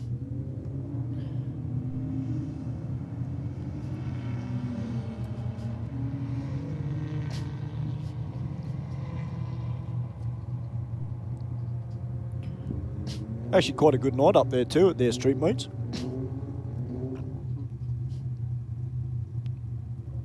I'm just going to wait for these cars to make their way around the braking area. I dare say the car that is in the Aeroflow lane maybe should not have gone when you're supposed to. Do have to keep an eye on our water box team. That's Chris down there.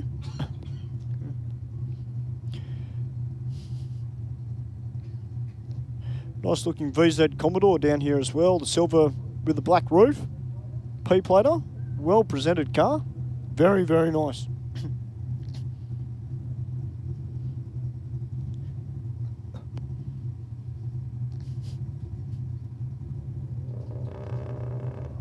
Actually, on the subject of drag racing and Queenslanders scrambled eggs, I really must admit I miss the Braze racing.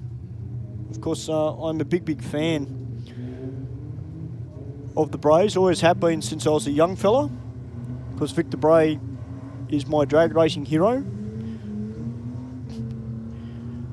I wish we could see them back here in Sydney racing on our quarter mile again.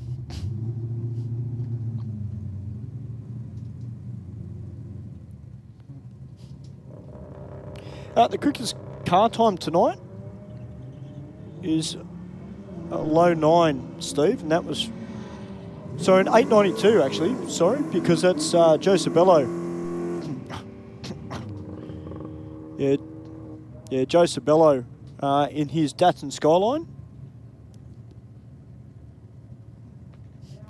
Now, that driver down there, Animal, getting a little bit excited. Not the time to do the burnout. Just need to keep an eye on our water box. official, which is Chris tonight. Our chief starter tonight is Keithy. Keithy just doing a quick mop-up in aisle 2. As the Bushman's making me hungry, because that dinner smells damn good, Steve, I'll tell you.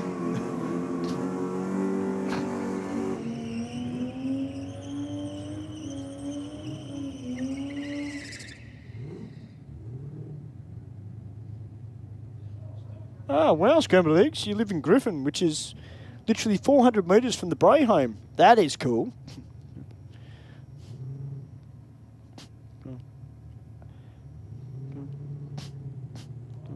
I must admit, scrambled eggs, I do miss seeing Victor's 57 Chevy Slammer on racetracks around the country.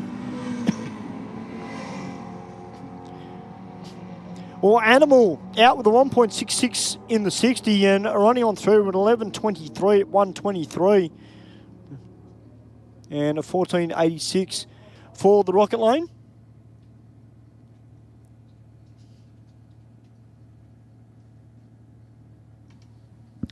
Just thinking about your comment there in Victor's 57, has he raced anything but a 57 Chev? In your recollection? In my recollection, no. I don't think he's ever raced anything different. I would agree. Correct me if I'm wrong. Actually, you know what would be really cool? Is to see actually Ben have a drive of the 57. Instead of racing the Corvette, bring the Chevy out.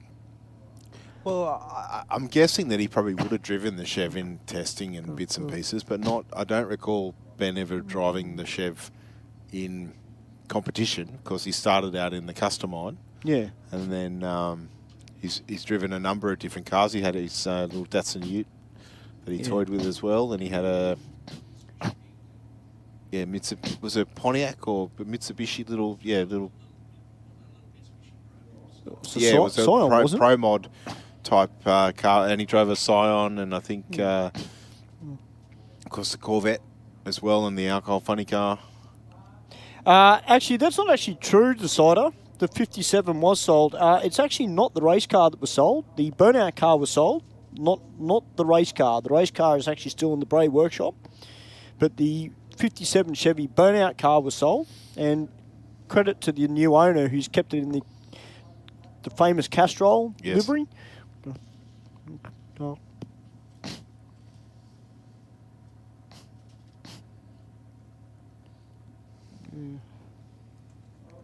All right, we're just doing a quick mop-up in aisle 2, just a little bit of liquid down there, but we did mention earlier about Aeroflow Performance and Platinum Racing products, but we must also thank a lot of our other sponsors that are part of the track as well. Of course, Nitto Performance Engineering.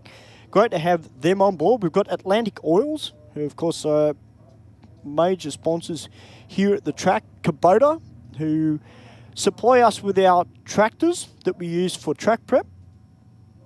We've got Pepper Money.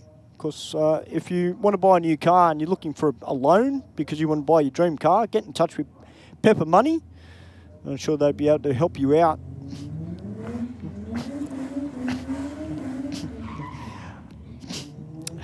Thank you, Ben. Thank you, Ben. I'm glad you didn't have a microphone just then. Well, I'm not saying he's wrong, but, if I rocked up with a 4-cylinder Mustang, I'd Shut up, Ben.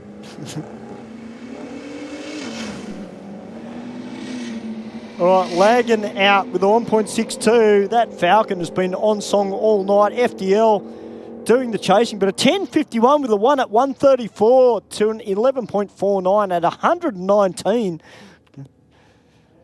As the RS3 comes out, the Audi sedan. This is a great car.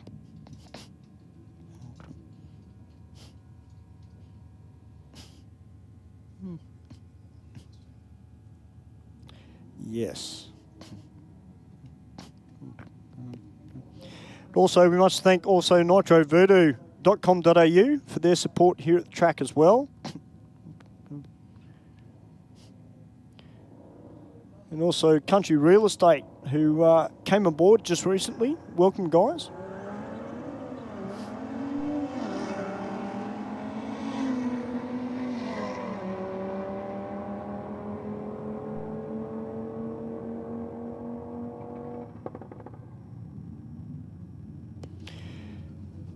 Steve just filled me in. Iconicoat, who have just come on board as well. Welcome, guys, as part of Sydney Dragway. We've got the Titan group of companies as well. So we've got some fantastic sponsors here at Sydney Dragway. Of course, the Burnout Masters burnout pad. And if you love burnouts, guys, you haven't got that game on your phone, I'd suggest download it because it is a little bit addictive. A little BMW convertible. Doing a great job. I know it's an old school car, but a 1481 at 95. I'd love to see that go up against Lionel in the Mark II Jag. I reckon that'd be a killer drag race. Now, we've got the Toyota Corolla down here, which I dare say is one of the limited run that they brought out with a turbo on board. They are a great little car to have a steer of, these Toyota Corollas, and I know it's a Corolla, but in all fairness, this particular model with the turbo on board certainly, for me, really lifted Toyota up.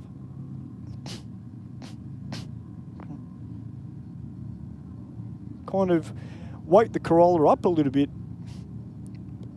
and a lot of people's perception of that car as well.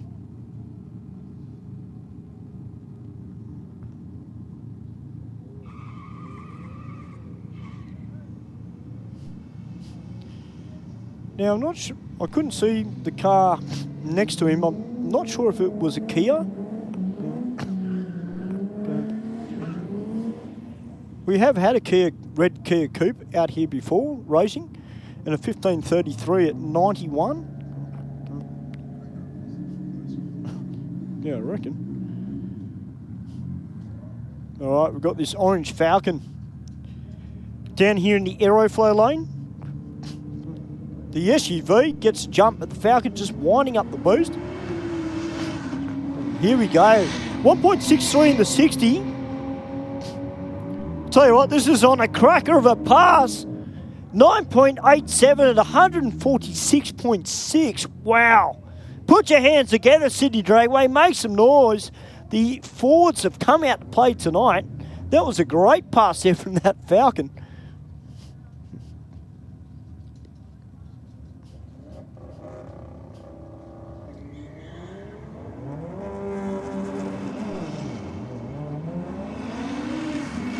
Well, we've got the Lancer down here in the Aeroflow lane. Now, I'm not sure if that is the Lance that was out here the other week or last week from Elite Auto House. Obviously, it's not as wild as back down. But, Ali, if you're watching the live stream, mate, we can't wait to see you come back here to Sydney Dragway. We've got that yellow Lancer about to take on the Holden Colorado.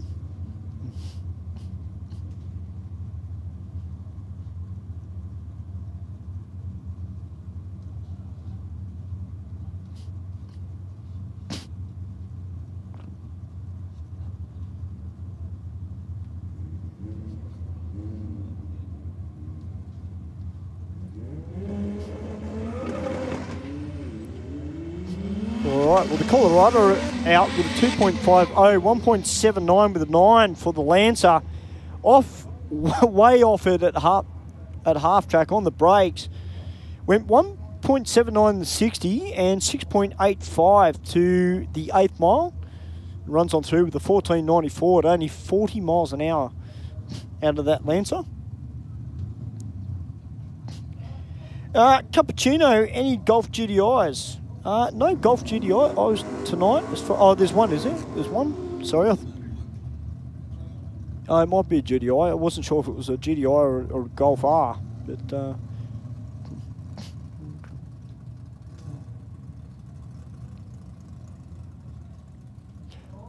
all right, the Cortina down here in the Rocket Lane about to take on the Caprice.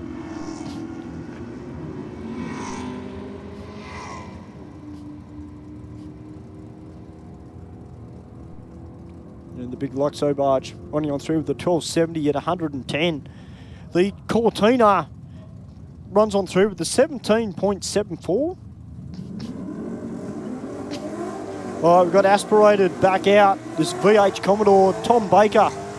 No, that's not Tom Baker that used to play Doctor Who behind the wheel. Actually, that'd be pretty funny if his number plate was TARDIS. I mean, that would be seriously cool. I might suggest that to him actually. 357 cubes of Holden motor on board, and he's taking on this very quick Falcon.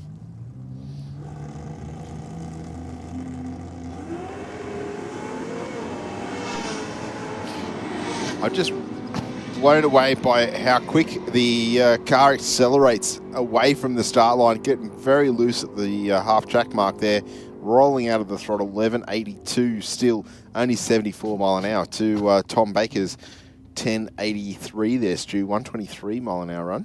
But just the way that thing got off the line, Steve, but I had to concentrate because the way that thing was swaying on the rear tyres. I mean, great driving from the driver, but he can have that, Steve.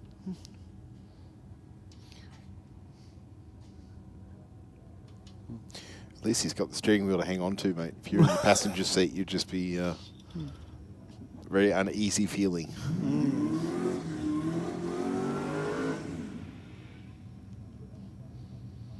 A strong burnout for the utility in the rocket lane down there. Yes, I think you're right, Ben. Definitely some sort of forced induction under the bonnet on that one. Yeah, I think that might be coming out of the Commodore down there in the Aeroflow lane. I could be wrong. That ute might have the supercharged V6 under the bonnet. Good side-by-side race. So 12.22 with a 6, 121 mile an hour at the top end, to a 12.71 with a 4 at 114.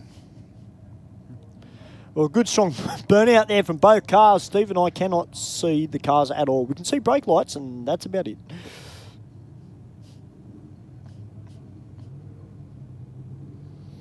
Breeze will clear the start line eventually. That's that Holden wagon down there. Nice strong pass. A 1061 with a 7, 134 mile an hour.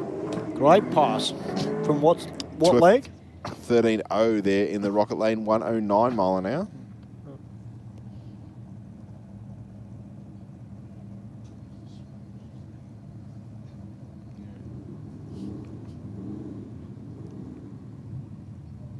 Oh, we've got the VF Commodore down here in the rocket lane. Looks like he might be up against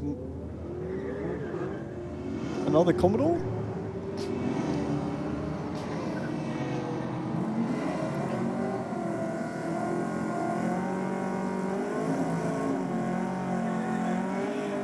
Scrambled eggs. The next Nationals in Sydney, I believe that is November. Yeah, middle of November, 15th and 16th. Big bird out there from Violet Rumble down there in the rocket lane.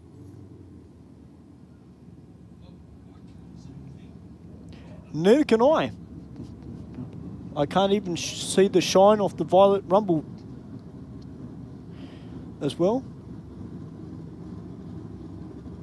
I mean, normally when you open up a Violet Crumble wrapper, you get the shine off it, but can't see that on Violet Rumble tonight.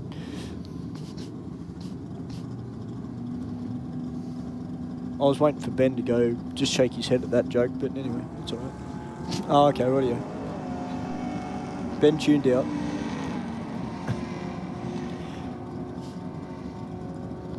Well, Violet Rumble on a very good pass. 10.79 at 126 there for the Falcon, and a 14.10 for the car down there in the Aeroflow lane. As we got the Merc up against Sean Sabello in his Commodore.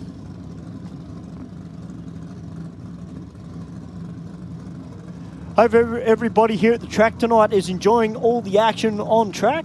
And to everybody down in our spectator viewing area, hope you guys are enjoying it, all the action as well. Hope you get ready to get your ears cleaned out, because Joe Sabello is about to wind up the Datsun Skyline.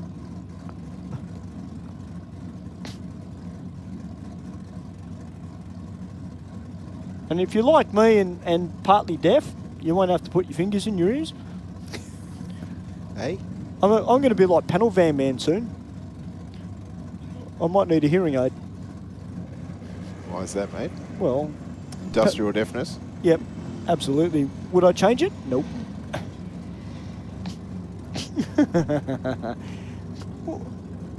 A 10.55 with a 7 for Sean Sabello and a 12.01 for the Aeroflow lane. As we've got this Falcon, which Steve has been mentioning all night.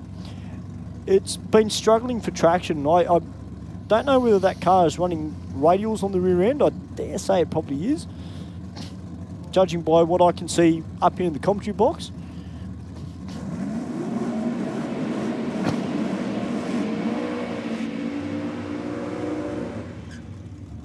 Ah, yeah, that great strong burnout there from Joe Sabello. Yeah, definitely Joe not scared of doing a big burnout. Does what he needs to do to get those big rear tyres nice and hot. Unfortunately, the racer in the Falcon not producing much smoke, so therefore there's not going to be a lot of heat in those tyres. Yeah, well, I see panel van man.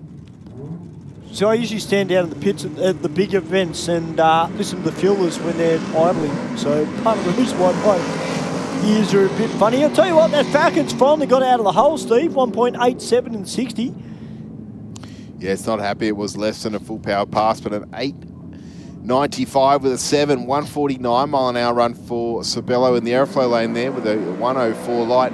The car did move around a fair bit on the hit, so Joe, I dare say, having to pedal it.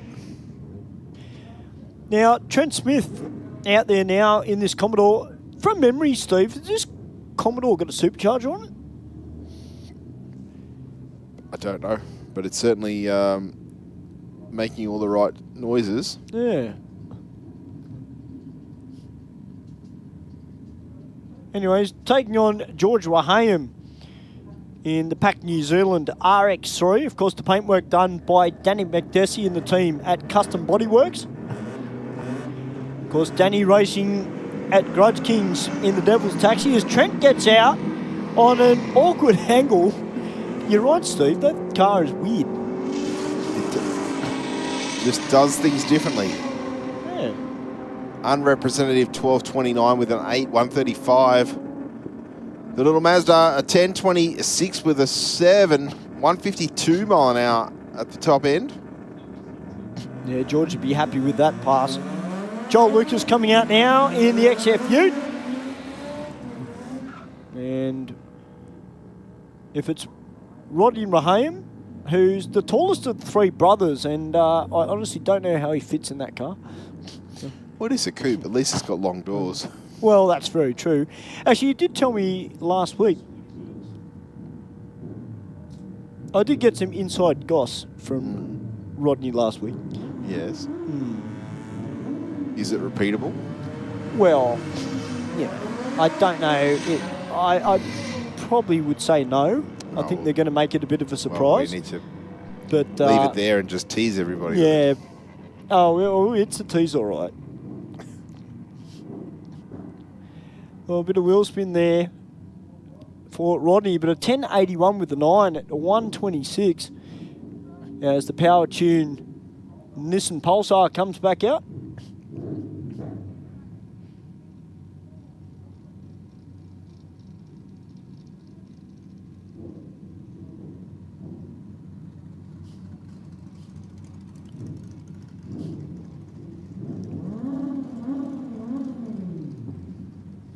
Let's see if the little Nissan can get down the racetrack in the fashion that the driver would like it to.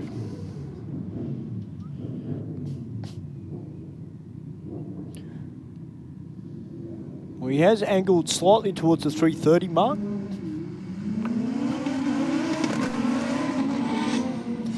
Oh! Stu, how do you do that? Go from the right-hand side of the lane to nearly hitting the wall and then back to the centre of the lane in the space of about 20 metres? I don't know. I don't know. That is just crazy. Ladies and gentlemen, put your hands together because that was a driving job. I'd love to see the power curve on that. It'd be like on the dyno, it'd be flat and then just a vertical, vertical face. Absolutely. That looks like a Kawasaki ZX14 down there in the Aeroflow lane, but a 9.74, 150.6. Wow, to a 9.74 to 148. Only 8 hundredths of a second across the finish line there. That's crazy. Especially on this track. And Steve, Mark and I do talk about it a fair bit. This track is a street prep. It is not a race prep. So there are a few cars, or a couple of cars here tonight that probably aren't so much suited to this track, but they're giving it a go. Yeah, I think any car will get down. It just depends on how adjustable your suspension is and how adjustable your tune-up is to being able to adapt to the conditions that you're presented with. Yeah. 11.14 with a 3 at 133. We'll take that in the rocket lane, Stu. To an 11.67 in the Aeroflow. Oh, we got the P-plater up against one of the Sydney Random Rides members. A big thank you to Sydney Random Rides for getting behind our first bike night of the year.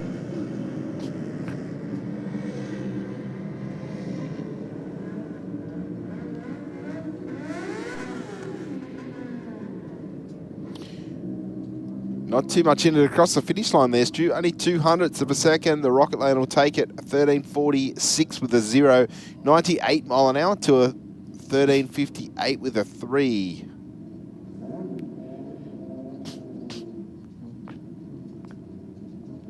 Well, I'll tell you what, a lot of these riders that are here this evening, you know, they've been doing some fantastic times. Reaction times have been a bit up and down, but consistency is the key. And, you know, all these riders tonight, if they keep coming out, keep improving on the tree, you know, as you said earlier, Steve, they make the step up in the street bike. Yes. I think a lot of them will do very, very well.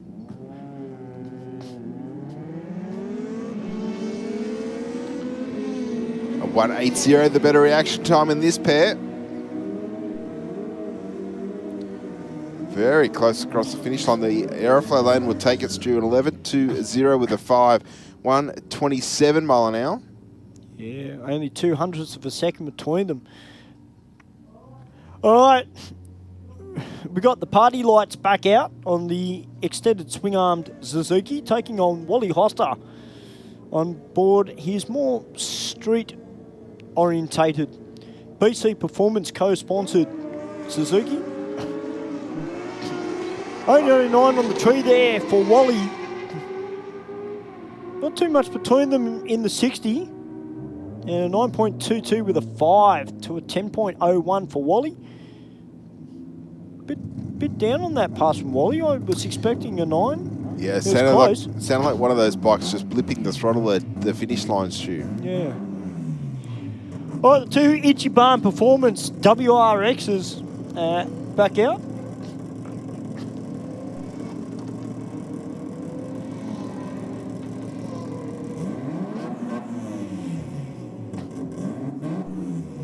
The Aeroflow lane out in front and will take the win at 12.40, 1.15. Yeah, Scott just down a little bit. He went 12.006 on his previous pass.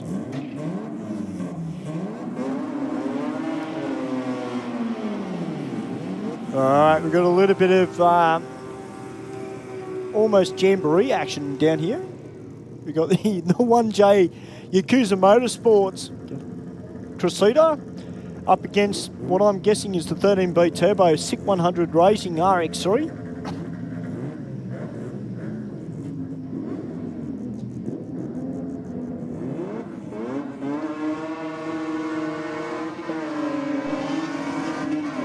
Well, the Mazda a little bit quicker in the 60.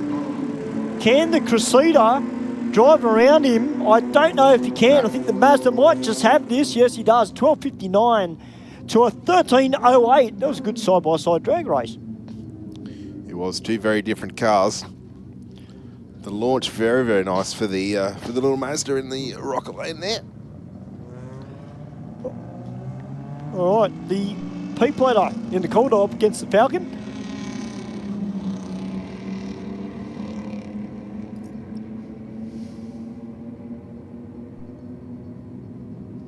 Looks like the Rocket Lane will take it with a 1599, 85 mile an hour to an 1840 in the Aeroflow. All right, Hollywood out with a .153 on the tree. Sean Dartnell in the Aeroflow lane, taking on the P-plater in the newer model Hyundai, which has naturally got the legs, being a newer car, but a 1526 to a 1653. So Sean, nice and consistent at the bottom end of the racetrack. Yes. Just the top end, Steve, a little bit all over the place. I think you won't be too happy about it, that I doubt. No, I think getting to the pointy end of that championship, he'll want to tighten that right up, I think. But he's experienced. He's been doing this for a little while now. He knows what he needs to do.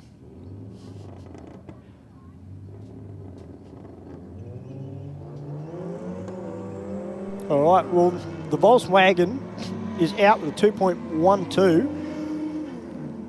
And the car next to him just trying to build some boost.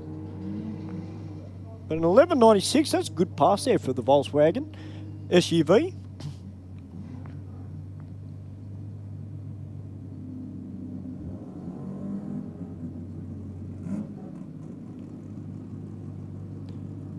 And 1196, a 20.13 there for the car in the Aeroflow lane. Don't know whether he's had a little bit of an issue going down the quarter mile.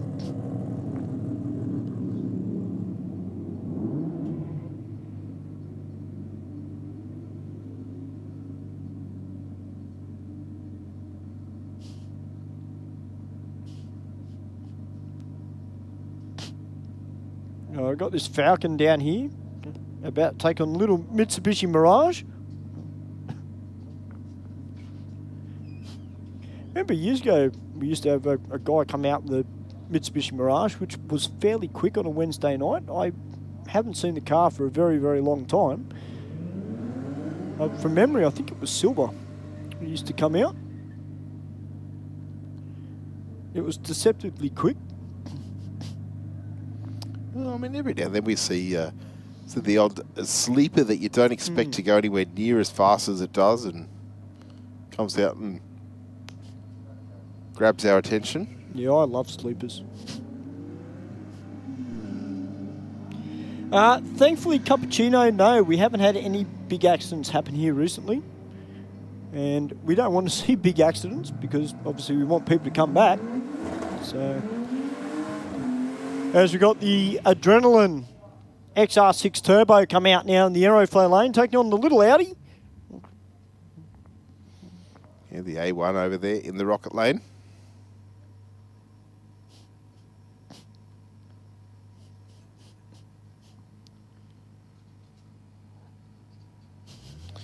The Audi taking on a little bit of Ford muscle. Oh, big flash of flame out of the back of the Falcon. I'll tell you what, the little Audi, I think he's got this. He does. 1294 to an 1175. The Falcon on the brakes just before the finishing line. Geez, little A1 would be pretty stoked with that. Yeah, probably a little bit unexpected. Yes. All right, the little BMW about to take on the WRX. First timer as well. So first of all, welcome to that racer. Unfortunately there, the BMW has just rolled the beams. And he will have to send the car down the quarter mile. There's no resets on a Wednesday night.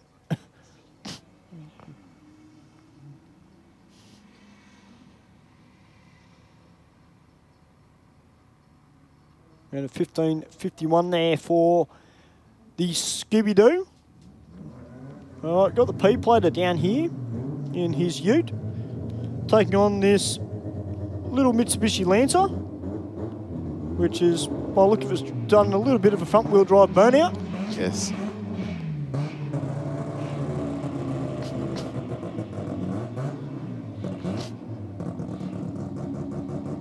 Oh, if only we could turn the track mics up right now.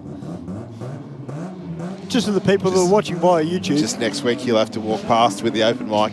I might have to do that next time. Get the microphone and put it right next to the rotor.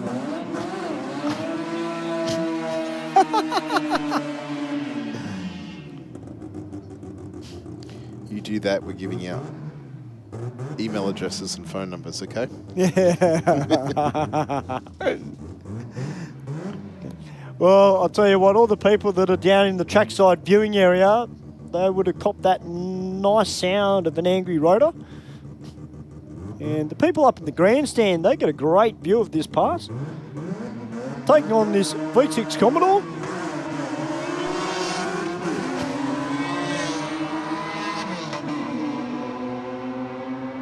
Well, I'll tell you what, a little Mazda, it's on the march. Has he got the win? He does, an 11.51 at 118 to a 15.16. I thought the Commodore might just pip him at the finishing line. A little bit over 2/10 at the finish line, Stu. Yeah, it wasn't much in it at all. We've got a little Volkswagen down here in the rocket lane, taking on another Commodore.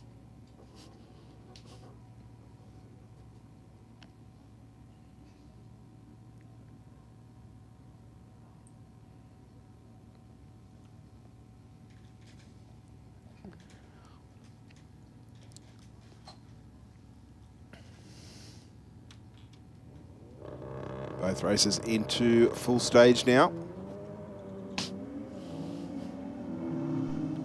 Well, 1.81 in the 60 there for the little Volkswagen. The Commodore out with 2.09 in the 60, but the Volkswagen goes 12.02. Yeah, I did have to do the accent. I was going to say, you haven't done the accent. Yeah, I was just channeling my inner Chris Diggles. This is why Diggles and I don't work together very often. All right, lagging out there now in the rocket lane. About to take on the Commodore. Yeah, nice burnout from the Commodore. Got the tyres smoking and then drove forward in a nice straight line. It's also a credit to that owner as well. It's a very well presented Commodore. Doesn't look daggy at all. Been well looked after. Lagging running on through. 10.76 at 131. That's a great pass there from the Falcon. Yeah, nearly 132 mile an hour to a 16.40, 85 mile an hour for the Commodore driver. G'day, Seema. How are you? Been a little while since I've been able to say g'day to you, mate, purely because I've been outside working. But great to see you tune in, mate. All right, a little Corolla taking on the Audi wagon.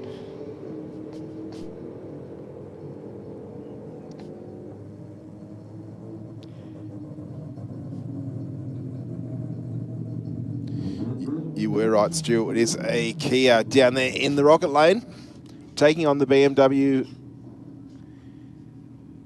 in the Aeroflow lane. Panel van man goes, Ho el taco Simo. Sima.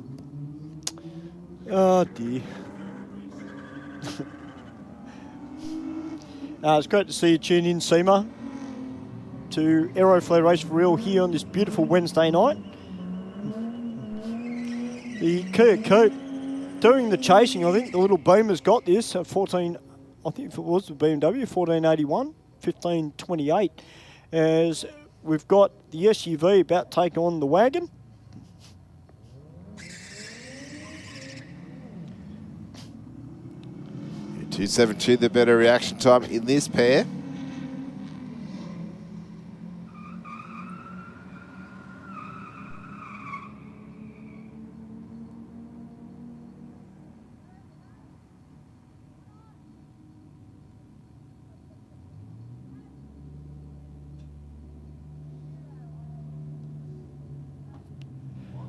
All right, the Mercedes up against the Holden Colorado. The Colorado actually did pretty well in this last pass.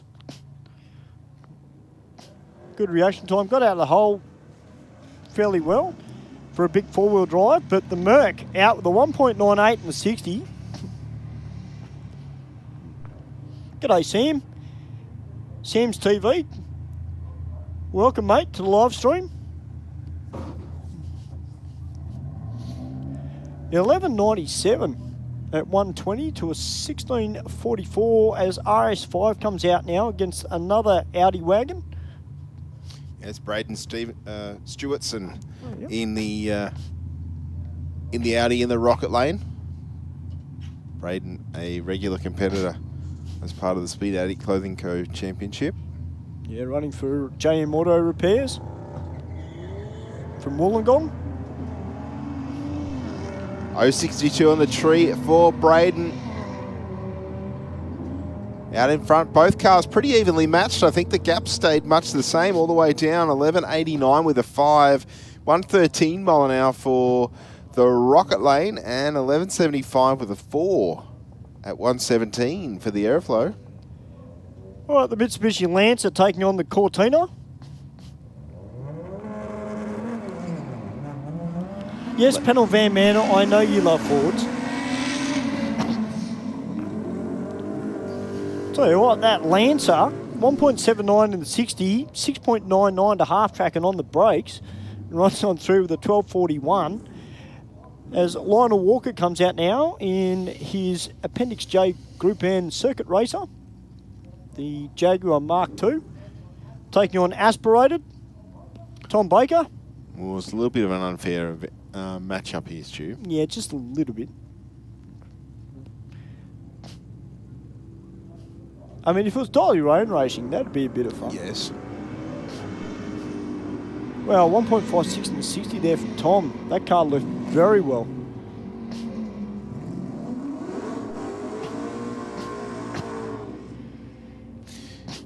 $10.93 with a 0, 123 mile an hour for the VH Commodore, and a 14.70 for the Jag in the Aeroflow lane there, Stu. Yeah, that was a good pass there from both cars.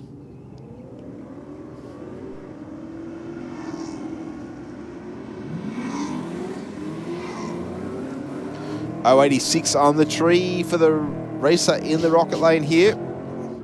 And we'll take the win at 12.62 with a 7, 114 mile an hour. Hey, Panel Van Man, what we want to know up here in the commentary box is, do you have a Ford tattoo? I want to know. Do you have a Ford tattoo? All right, 2 Holdens off the start line. What lag down there? Went 1.85 in the 60. A bit of a red light there, though, for the Ute. And what lag? Another 10-second pass, 131 miles per hour.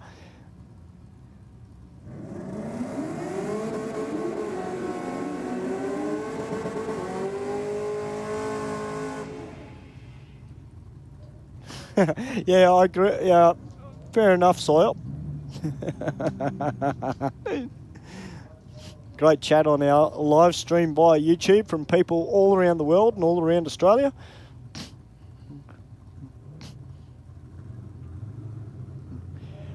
Hope everybody here at the track is enjoying all the action. It's been some great racing tonight. Yeah, there has big smoke screen just dissipating in front of our window here at Sydney Dragway. Good side-by-side race. I think the Rocket Lane out in front right at the moment. 12.84 with a 4, 115 mile an hour to a 13.11. All right, Melanie Lucas back out now in the fair lane. 427 cubes of Windsor power on board for Melanie. And she's taking on this Holden Statesman. It's great to see some more ladies coming out to race. It's not just about the blokes. There are some very, very good female drivers out and about in motorsport. I absolutely agree with you, Ben. Melanie driving an older model car and having a lot of fun doing it as well.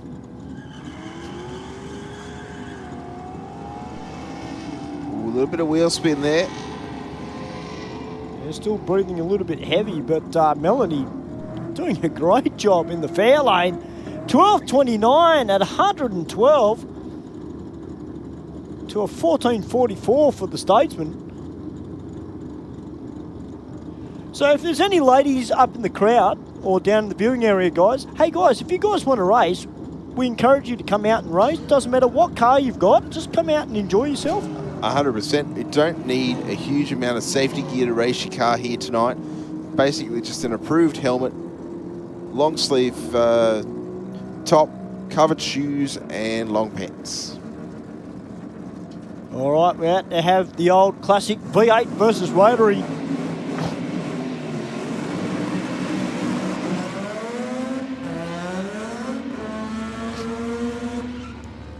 Man, that Falcon sounds tough. Oh, just looking at the viewing area and the people down there. Hey, guys, did you love the sound of that Falcon? I don't know if you can hear me after that burnout, but that sounded wicked from up here in the studio. Rodney Rahim in the RX3. Now, he did mention to me last week, this car isn't really suited to this track prep. Well, I don't know about that, because he's gone 1.4960. The Falcon, a major wiggle out of the line. 9.09 for the RX3 to a 9.74, but that Falcon really wiggly in the first 60 foot.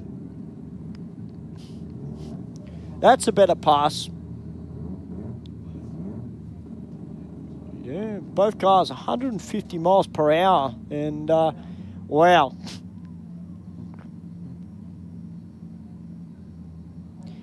Hey, panel van man, doesn't matter what it is, as long as it's out racing. We appreciate all cars. Sam's TV said, shout out to Tamira. I'll get her to bring the GTI. Yeah, absolutely, Sam. That would be awesome to see Tamira come out in the GTI. Now, we've got our track walkers down the end of the track. Just having a look at the Aeroflow lane from where that Falcon went down. Not quite sure what they're looking at. Might be just precautionary. Melanie Lucas coming up the return road. Melanie doing a great job in that fair lane.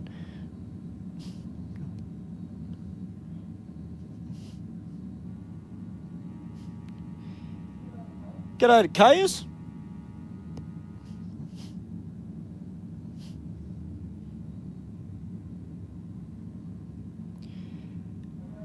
Okay, Sam. Tammy, bring the GTI.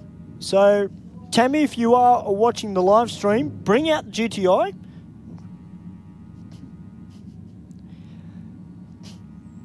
And Caius, hopefully we do see you out here too, running your GTI.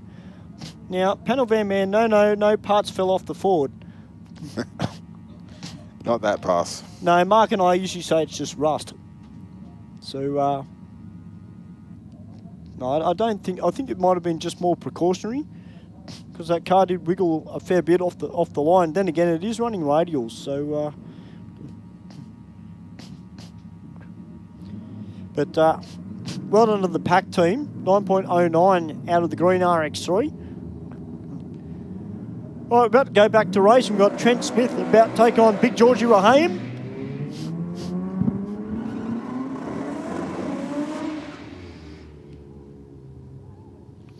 Two fairly understated burnouts there. Smith came out with a lot of RPM there, but seemed to stop the burnout quite abruptly.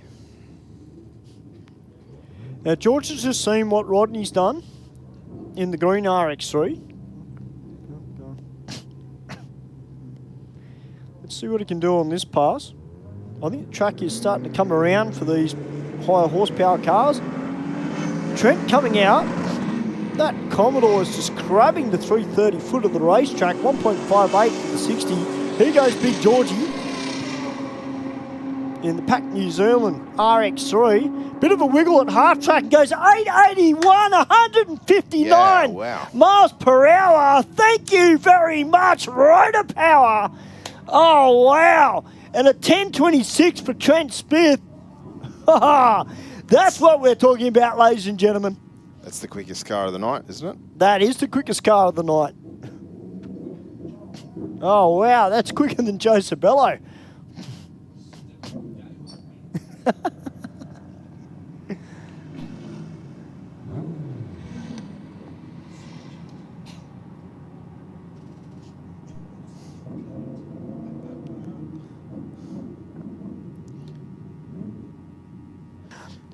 Especially race car versus street car.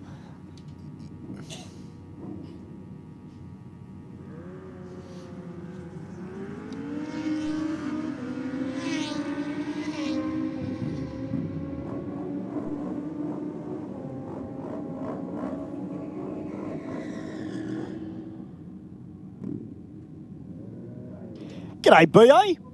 Welcome to the live stream. All right, back into the bikes. The bike's been doing a great job. Oh, I won't have an aneurysm, Gus, man. They don't call me Pocket Rocket for no reason, mate. There's a reason why I got excited on that pass. 2 very good passes from both races.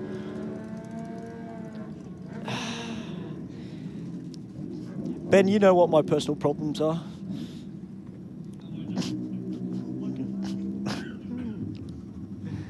Nah, that was fantastic from both cars.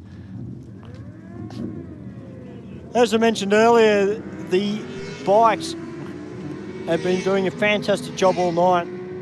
And, you know, we talk about new racers that are racing the cars, first-timers. We welcome them all here to Sydney Dragway, but we also welcome our motorcycle riders to come out and not only just give drag racing a go, be part of our community that we've got here on a Wednesday night. I know I say it all the time, guys, but this is our church on a Wednesday night, and Reverend Rocket up here in the commentary box doing the blessing. And 11.46 at 126 to an 11.95 at 114. No matter what you're going through in life, guys, when you're here at the racetrack, we're all here for the same reason. It's to watch quick cars, be part of what we have here, whether you're racing or not, whether you're spectating, doesn't matter. Everyone's here. Forget your troubles. Come out here and just have some fun. Amen, Reverend. Didn't even bite. Sorry? I said you didn't even bite. No, well, I was looking at the comments. 921 with the 6, 158 miles an hour in the Aeroflow lane there. Having said that, it's not like me not to bite, but it's fine. Yakuza Motorsports, the Cressida, out here in the Rocket Lane. Of course, Yakuza Motorsports, they've been around the Sydney street scene for a number of years. They're actually a guy that's got a Lancer wagon that I haven't seen for a little while. He usually comes out and races out of the Yakuza Motorsports stable.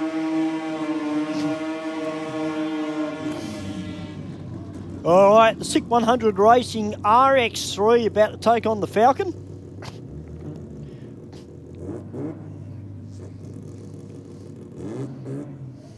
Now, we've got Glenn down there from IHRA, and normally I'd stir him up, but he's in a bit of a serious mood tonight. So I'm going to be nice to him. 1.80 in the 60. Hey, Glenn, what do you reckon, mate? Those rotaries are sounding good? Guessing he probably can't hear you, mate. I think Glenn's just ignoring me because he knows I'm a rotorhead. Of course, Glenn does come out and race now and again and jumps on the burnout pad. Like a lot of our officials here at Sydney Dragway, whether you're IHRA official or one of the Sydney Dragway officials, a lot of our officials have raced or do race in some capacity. I know that Pete, who's at Sector 1, just at the end of the burnout pad, Pete races now and again in his Cortina. That he does.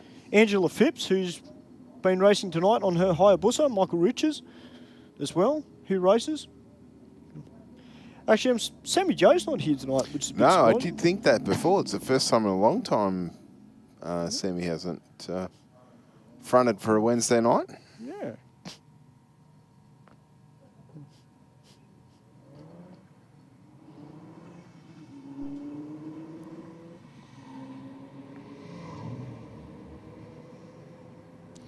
Our next pair making their way down the quarter mile. The Aeroflow lane will take the win.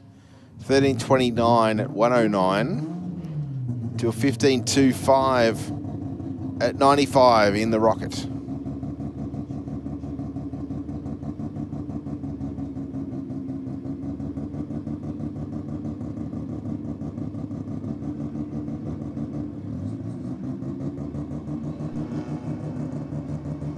Commodore Ute taking on the BMW here.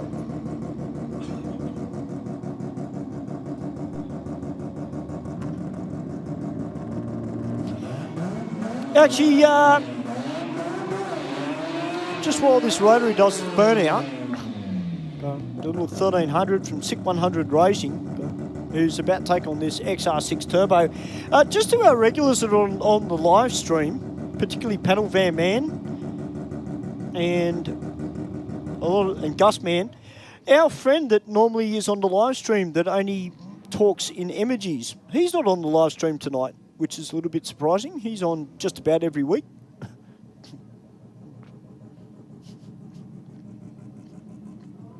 Well, that's not a good sign there for the little Mazda. Don't know whether it might have had a little bit of liquid dropping out of it. So we're going to send the Falcon down on a solo pass.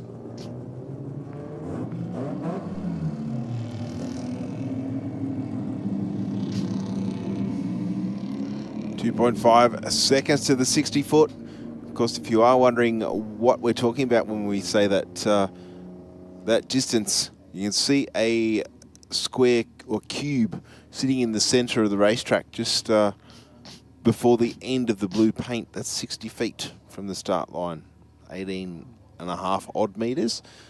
We see the quickest cars in the sport cover that in 0.8 of a second from a standing start.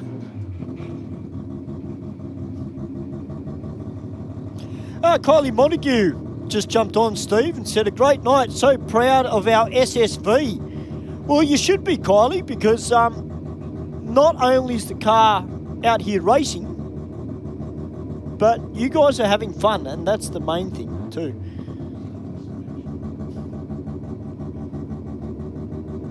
Yeah, maybe the guy with the emoji who normally jumps on the live stream, I've actually forgotten his name. He's actually one of our regulars. Oh, is it? Panel Van Man did. Ah, Click. That's right. Thanks, Panel Van Man. Yeah, Click's not on tonight, which is a bit of a surprise. All right, we've got this Lancer about to take on the Mitsubishi Mirage.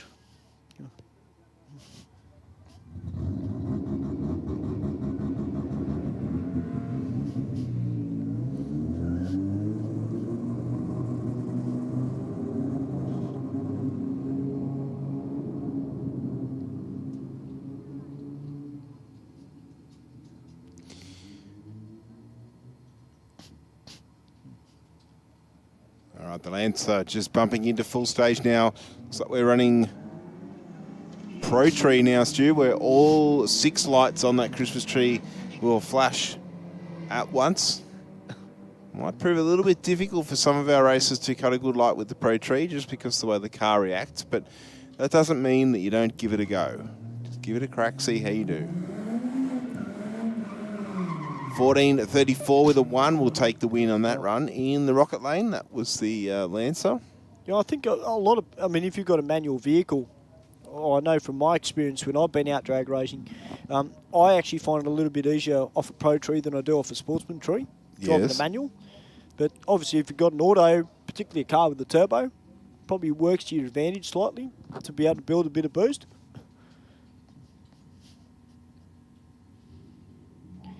What was that? Bandit Stewieism? Oh, God. I said emoji. Oh, emoji, is it? Oh, okay. See, I don't use them all that often, so, you know. Well, actually, I'll tell a lie, I use one primarily. But I mean, I do that anyway in everyday life. So it just, yeah, you know. I'm not going to ask which one. Yeah. Oh, it's usually that one. So, you know. Even one of the girls I work with at work, she sees me from the bar and she goes like this, so I go like that back. Fair.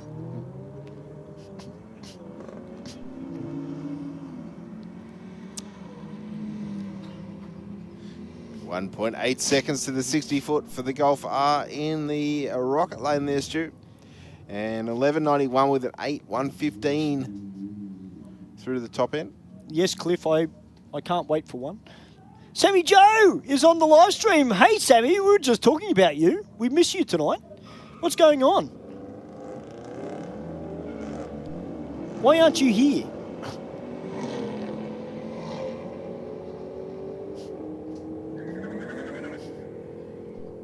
Of course, Sammy Jo Johnson, not only one of our track officials, but her and her partner Brian, they are regular racers here on a Wednesday night.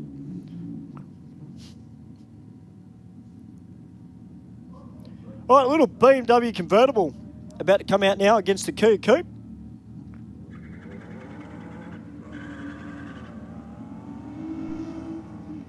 Hear those tyres fighting for grip on the racing surface.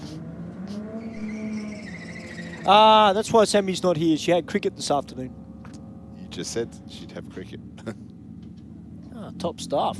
Of course, Sammy loves her cricket. And I guess the cricket season is all but upon us. It's Or not will too be far very, away. Very close to kicking off. Yeah, not too far away, for sure.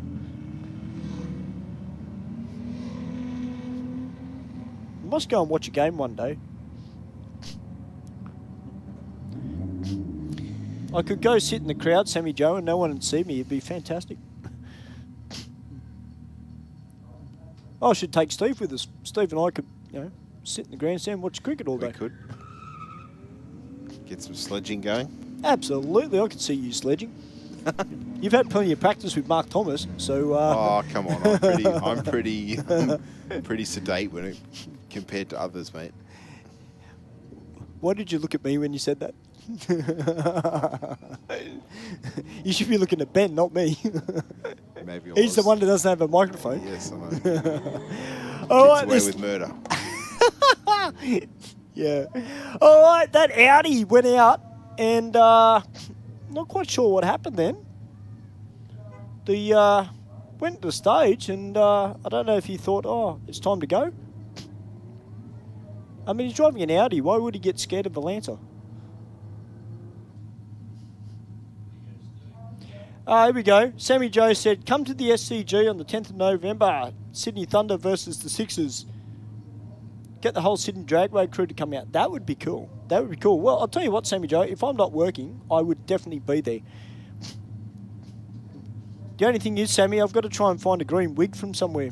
So, actually, I'll get a better idea. I can wear the mullet that Ben got me. So, yeah, I can be in the crowd. That will work. Bay 13. That will work. That works. Yeah. Rowdy one. Yeah, I'll be the... Oh, I wouldn't say rowdy, but... I'm in my 40s now, so I'm not as rowdy as I used to be. Tell you what, that Lancer, I don't know what he's got underneath the bottom of that thing, but a 1.67 in the 60, 6.44 to the 8th mile, certainly gets up in boogies.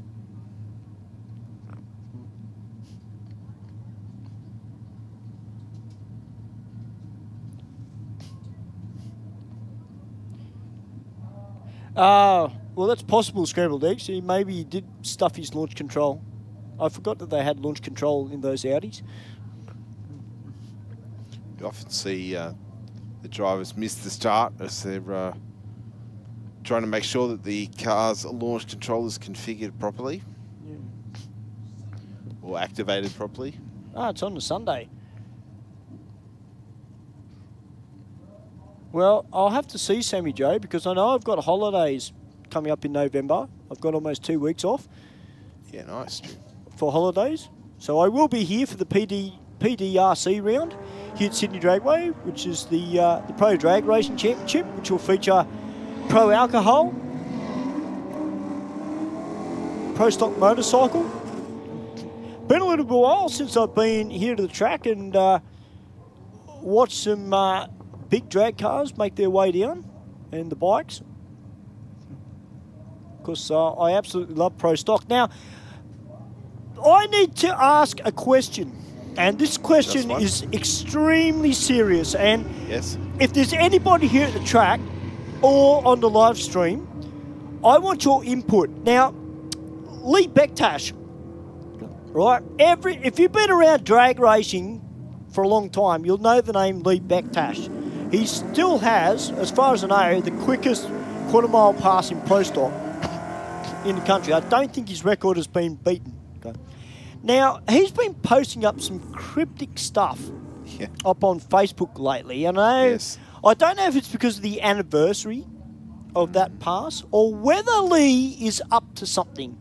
So, if you guys have been on Facebook and you've actually got Lethal Lee Bektash on your Facebook, let me know, guys. Do you reckon he's going to coming back to race? Because not only is he's a fantastic driver, but he's also a very colourful character as well. And I personally would love to see Lethal Lee make his way back onto the drag strips of Australia. Of course, he lives and breathes Mopars. So I'm not sure I haven't asked Lee directly. I've only been seeing what I've been seeing on Facebook, just like everybody else. I don't have any inside goss. But if someone does, let Steve and I know. Yes. Definitely gives us something to talk about and start the rumour mill in some cases. Yeah, I agree, Freak Bob. Return of the Pro Stock King. Oh, Melanie Lucas. Wow, got a bit of tyres work there in the big fair lane. That grabbed your attention. But the eyes were as wide as dinner plates there, Stu. No, Moby, I'm talking about Lee Bektash, who used to race the Mopar sponsored Pro Stock car that did have or still has the Australian record of a 688. No one has actually beaten that. And I do believe that might have been here at Sydney Dragway, come to think of it. I think vaguely think that is the case as you reach for all our track records here. Yeah, so he had the fastest. So Lee Bektash has still got the fastest speed at 200.14 miles per hour as Ronnie Rahayan rockets off the start line in the RX3. Yeah, wow. He's got into the 8s already at 895 for the 1 at 153 rotor power, more importantly pack power. No doubt that Rocky has been down there having a fiddle on the laptop, as Steve would say, a little bit of page up action. But no, Lee Bektash, he's got the record here in Sydney, actually, 200.14 or 322.09 kilometres an hour. And that was back in 2014. So, yeah, I don't know. I really hope that we'll see Lee back. I know one of my mates from over my way, Matty, he is a huge fan of Lee Bektash, as George Rahane comes out now in the Pack New Zealand RX3. Oh, 1.42 in the 60 with the wheels up.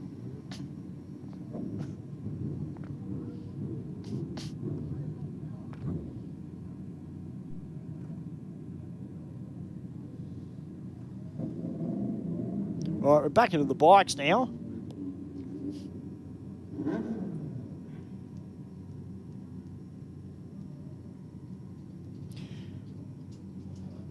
Now, of course, this weekend, the drag racing is thick and fast down at the bend. A lot of the slammer drivers that I follow on Facebook, they're all making their way down to South Australia.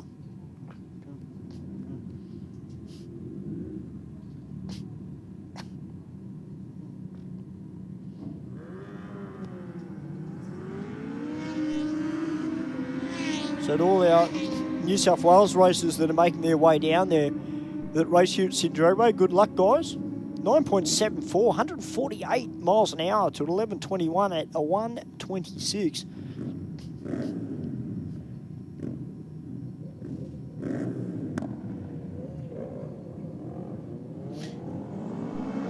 And Xperia away from the start line. A fair advantage going to the rocket lane here.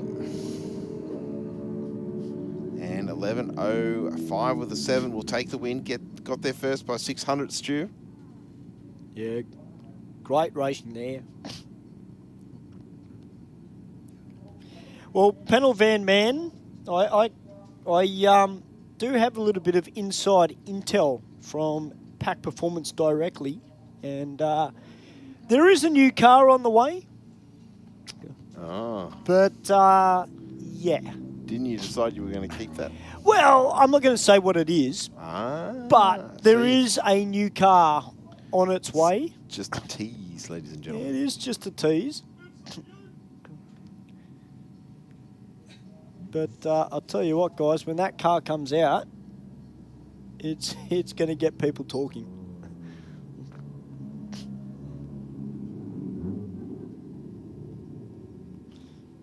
I'm not quite sure what's going down the end of the track. I did see a light down there. I don't know if we've had someone come close to stopping. Oh, okay. Yeah.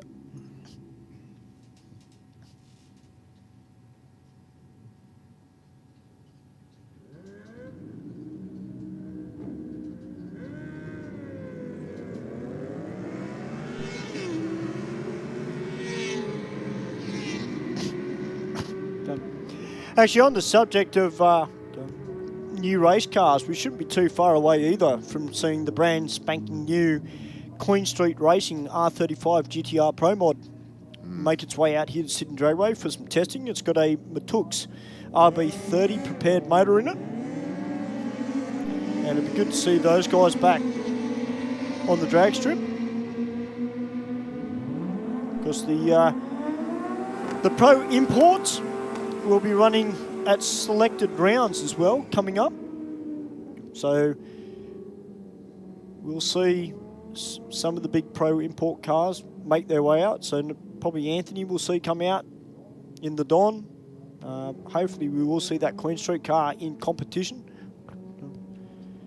Of course, the one car that everybody's talking about in the race scene at the moment, in particular here in Sydney, is Zeus, the R35 GTR Pro Mod out of Croydon Racing Developments, because those guys want to become the quickest import.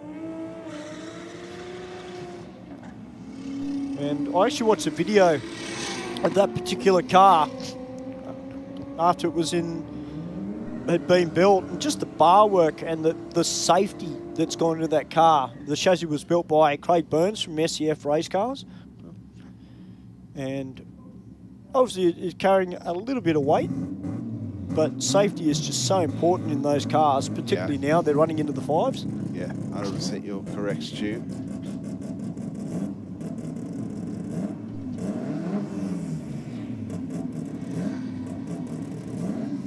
All right, Sean Dartnell down there in the rocket lane, 0.273 on the tree for Sean.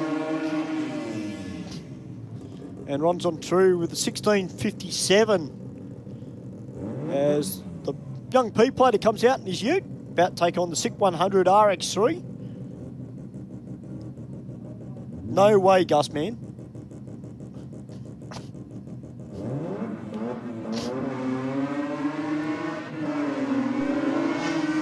Well, 1.77 and 60 this time. The RX3 just guiding its back into the centre of the lane, back towards the right, runs on through with a 12.48 to a 15.18 as we've got the Subaru about to come up against the little Audi A1.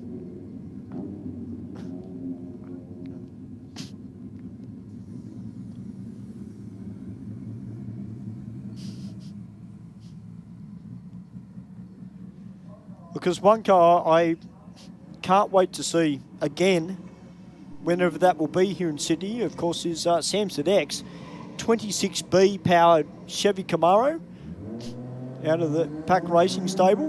Because I was lucky enough to hear that car a couple of times here at the track during private test days, and it's definitely got a different sound to it than what the 20Bs and the 13Bs have got. I can't wait to see the development of that car as Sam gets to grips with it. All right, the R33 Skyline. Little turn of the tyres there at about 50 foot.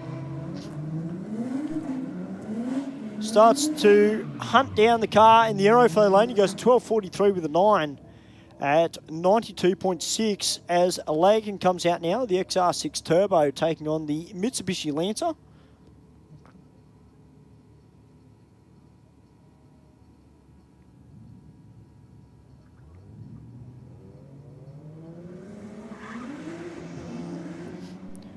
Oh, big turn of the tyres there for Lagging. Off the start line, the little Lancer goes on through with the 14.14 and Lagging running on through with 13.6 as the GTI, or the Golf R, comes out now, the Golf, taking on this beautiful looking Commodore.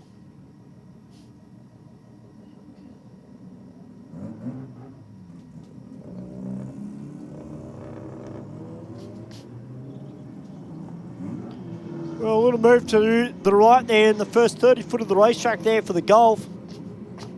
1.84 in the 60. Nice pass, 11.92. That's great. Sub 12 seconds out of that car. Beautiful. And a 16.15. As the long roof comes out now, taking on the Audi wagon.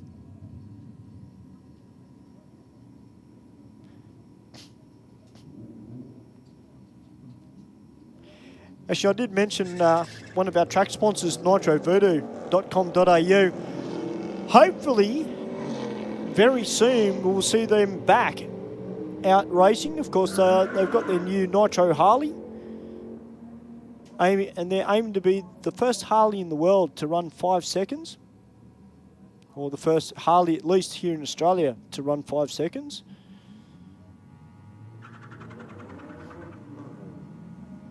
They've been doing a lot of development on that bike in terms of getting parts for the bike. So we look forward to seeing the Nitro Voodoo team back out at Australian racetracks, hopefully this year.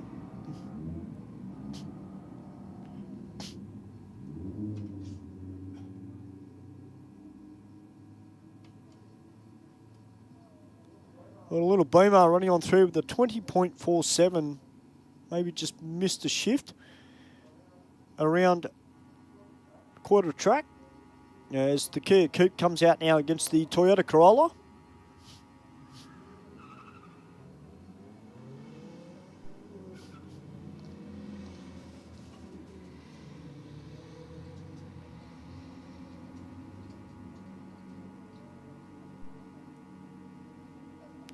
Well, 14.97 there to 15.42 as the Commodore comes out now against the Holden Colorado.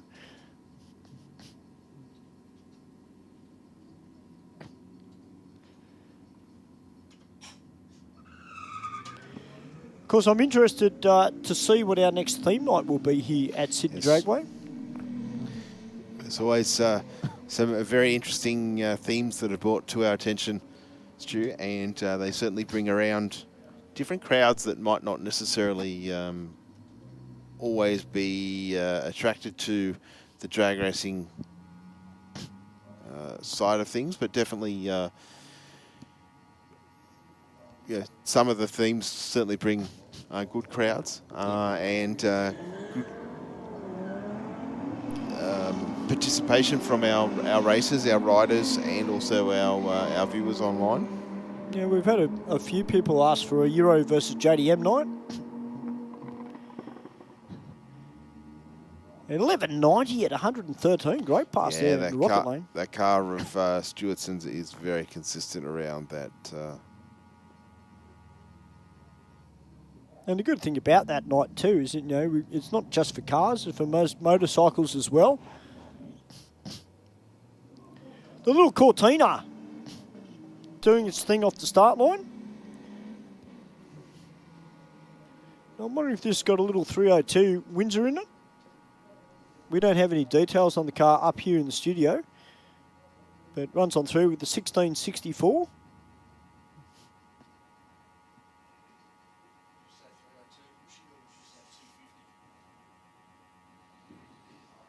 Hard to say, Ben. Hard to say. I'll say the 6-cylinder. I don't know. I'm guessing.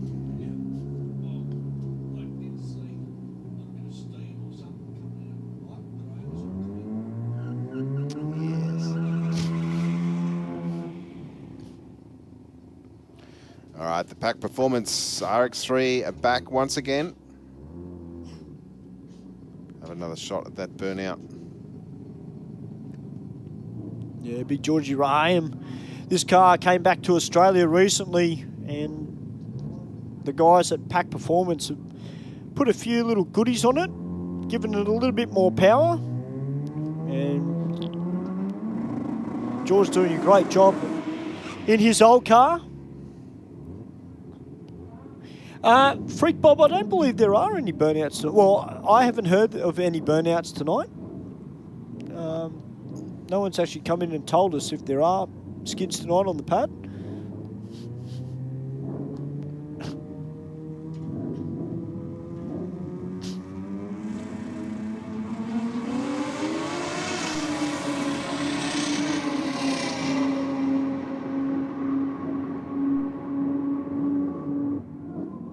Oh, 877, 160 miles an hour. Big Georgie Raham.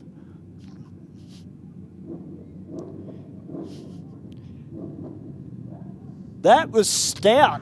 Absolutely stout there.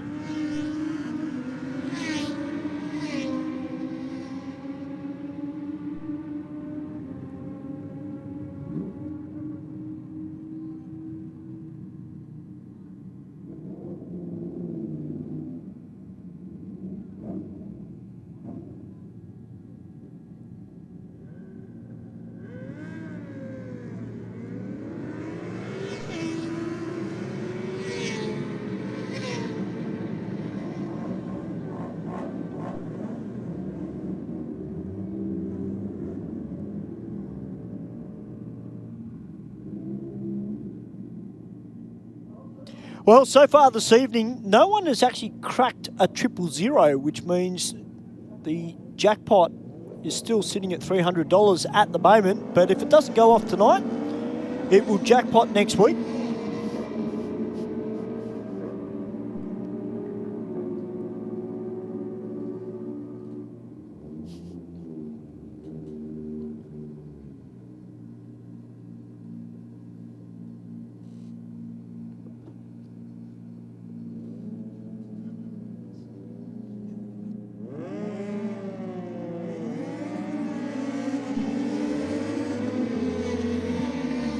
All right, guys, just been told we don't have any burnouts this evening, so it would just purely be drag racing tonight. The race is getting plenty of laps.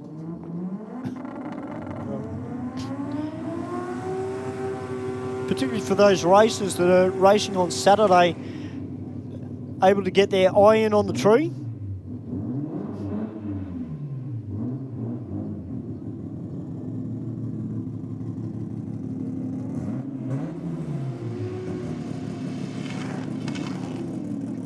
All right, the Yakuza Crusader. Something had a little bit of a crunch there. I'm not sure exactly what it was, but a 1340 there till 1521. Was it the rev limiter, do you think? I don't know if it was rev limiter. It sounded something crunched. Could be rev limiter.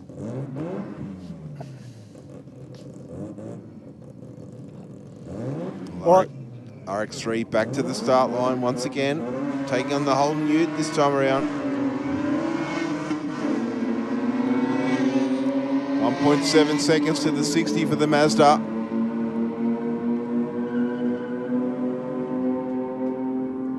But the Ute will get there first at 15.06, 93 mile an hour, but a 12.41 at 109 for the RX3 there, Stu.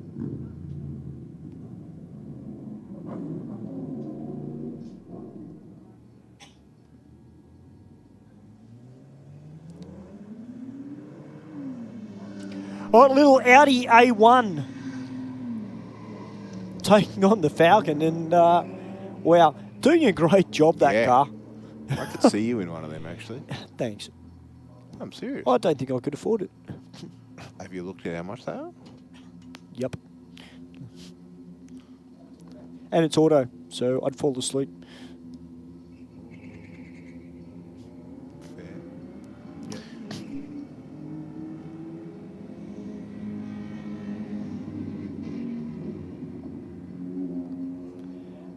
Oh, panel there, man. Now you're just teasing.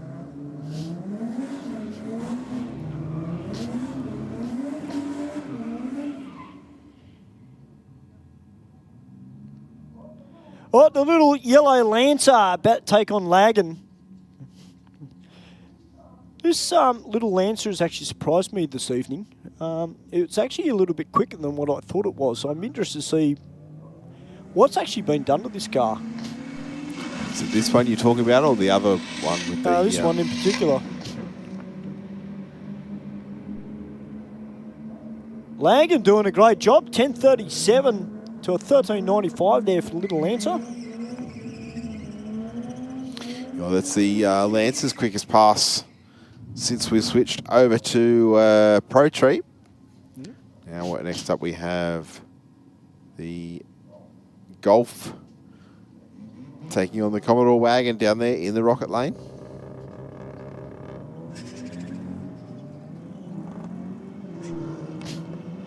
Well, that's a better 60 foot there from the Golf. 1.87 in the 60. Not as much movement in the first 60 foot. Nice and straight down the Aeroflow lane. 11.96 with an 8. 115. That's more like it. And a 15.23 at 82 there for the long roof. As the P-plater comes out now in the SUV and taking on this beautiful looking Commodore.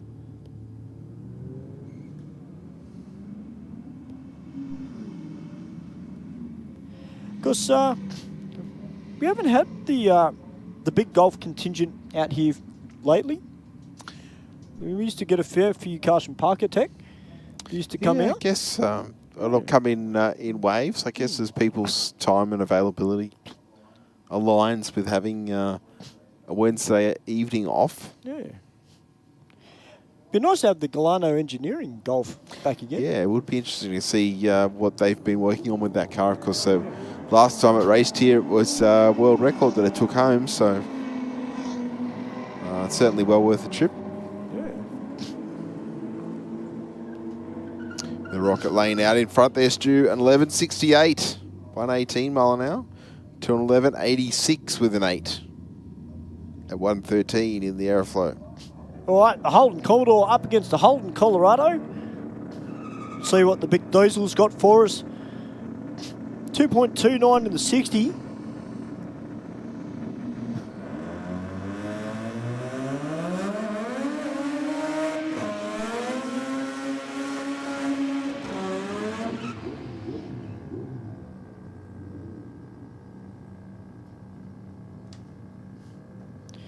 Now, I'm not sure if this is actually a pack car. It may well be. I know they had a green one in the truck last week. But 1.48 in the 60, this is on a number. Keep your eyes on the boards, ladies and gentlemen. 889 with a 3 to 154 miles per hour. Yeah, very stout run there from the little RX3.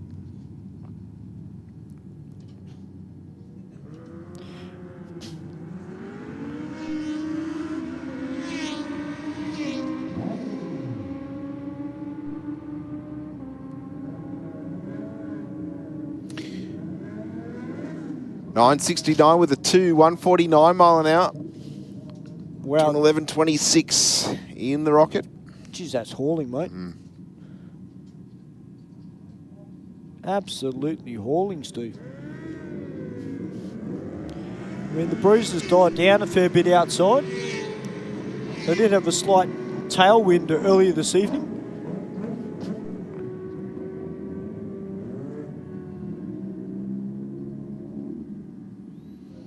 .11.33 with a 6 will take it. 123 mile an hour to a 13.55. Oh! The bike down there in the Rocket Lane, just lifting that front wheel. At 10.79, 127, 11.67, 134 there for the bike as the P-plater comes out now in the Rocket Lane.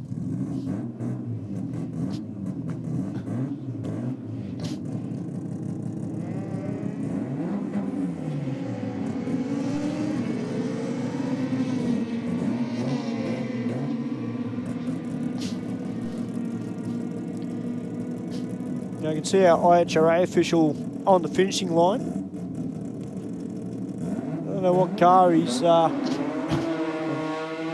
targeting.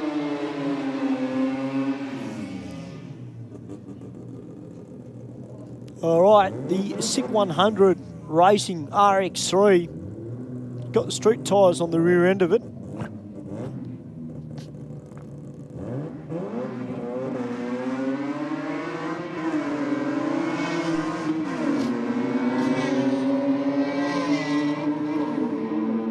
As I mentioned earlier, it's great to see some of these big workshops that have been racing for decades out here at Sydney Dragway and being a big part of our off-street drag racing, showing the world and the public that have come in to watch the off-street drags tonight just exactly what their workshops are capable of.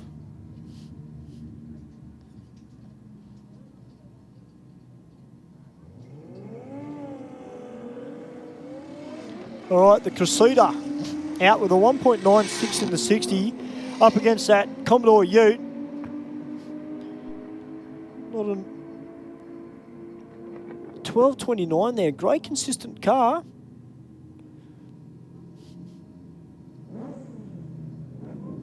All right, the Subaru out down the rocket lane. About to take on the little Audi A1.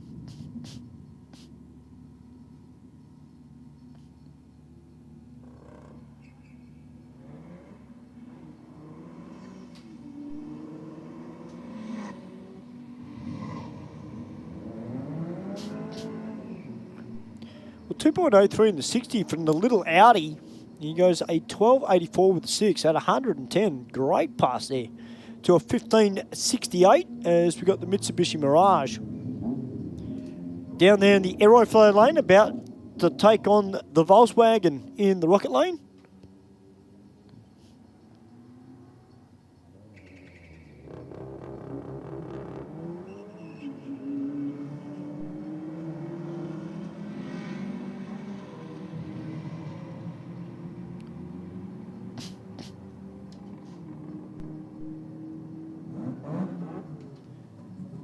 Right, 11.84 there for the Volkswagen, 6.55 for the little Mitsubishi.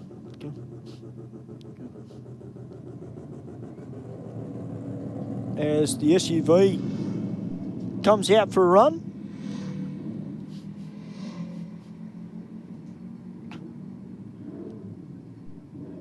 See you later, Sammy. It's great to see that you've tuned in this evening for Aeroflow Race for Real. I know you'll be here on Saturday because you're up in the points in Super Street as the Holden Colorado comes out now in the Aeroflow lane.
The Lancer 10.52 with a 147 miles an hour. A 12 at 23, 111 mile an hour for the RX2 there.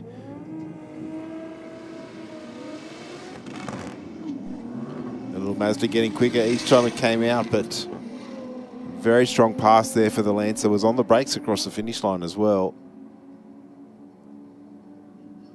And a 13.54, 89 mile an hour to take the win there over a 14.71 at 95 for the car in the rocket lane.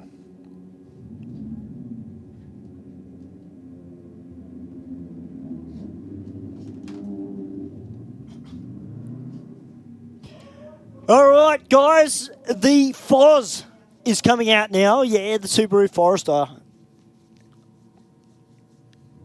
Of course, I just call him the Foz because, yeah. I know a guy from Hornsby who works for GDL, who are one of the workshops up there, who's actually owned by a mate of mine, Danny, who I used to be part of the car group with a long, long time ago from Northern Beaches of Sydney. And all the boys call him the Foz. And a 1489, 90 miles an hour. Oh, man. You know what? There's a lot of people that say that Subaru should bring back a full-blown turbo version with the manual gearbox of the Foz again. There's a lot of people that are hanging on to their older model Subaru Foresters purely because of what they were. Yes. And look, I for one totally agree with them. I think they should have the at least have the WRX motor in it and gearbox.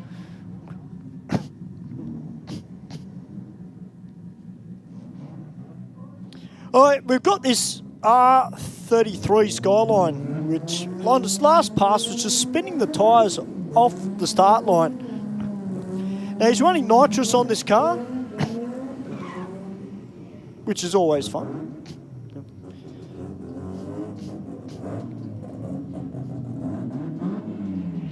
Because we had the R35 GTR out here earlier this evening.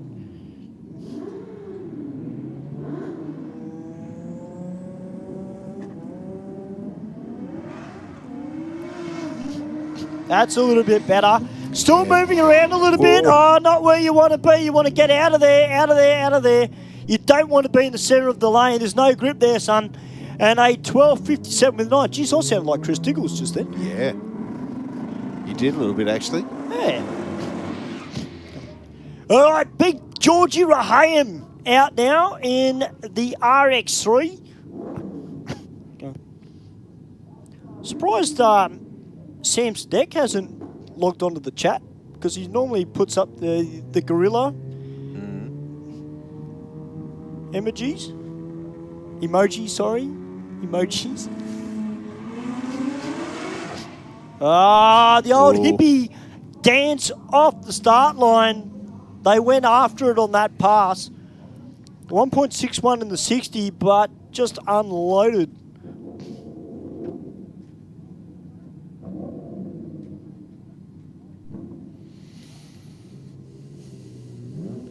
I think they threw a bit at that, Steve. I think you're right, Stu. That car's been doing everything it should tonight. I think Rocky had a little bit of page-up action going on there. But look, once again, guys, it is great to see these workshops bringing out their cars, particularly here at a street meet, and just showing people, you know, what they're capable of. We know what they're capable with the big cars. Yes. But with the more street-orientated cars, that's what it's all about. Off-street drag racing. It's what it's all about. Who are you taking a photo of? Oh, right. Do you want a photo of me in front of it? Oh, okay. You know, it'd be like, you know, just thought I'd ask. That's all. That way, like, Panel Van Man could actually see what I look like instead of being outside. Oh, okay. Well, that's the idea. I like to wake him up, so, you know. Actually, I was going to say Gus Man's been a bit quiet, but no, Gus Man's still there. So, Leah No, there's no R34s here tonight, Leah, unfortunately. I wish there were, because the R34 is my favourite Skyline of all time. I love those cars.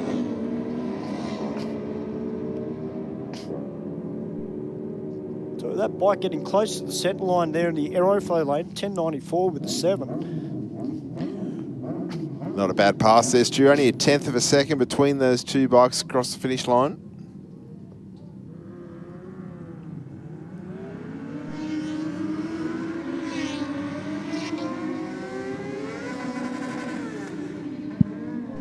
Ah, yeah, winding it up in the burnout in the Aeroflow lane.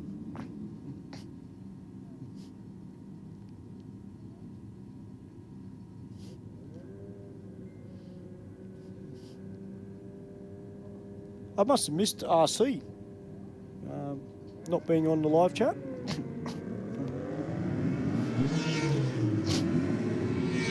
Great to see our hardy spectators that are still up in the grandstand, guys. Particularly watching a lot of these drivers that are now, you know, for a little while now been on the Pro Tree. It's a good way to see the big difference between the full trees we call it, and the Pro Tree.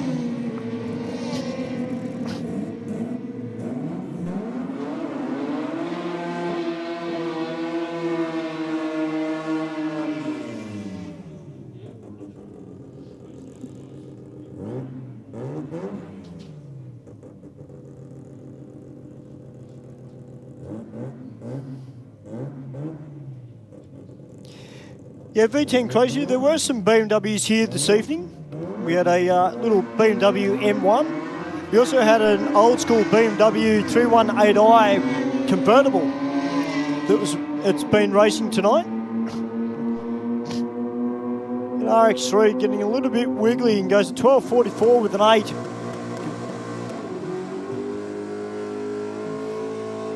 So the crew down there in the viewing area, they're very happy with that pass. Of course, it's not just about going fast. That car's now becoming nice and consistent around that 12.4 second mark.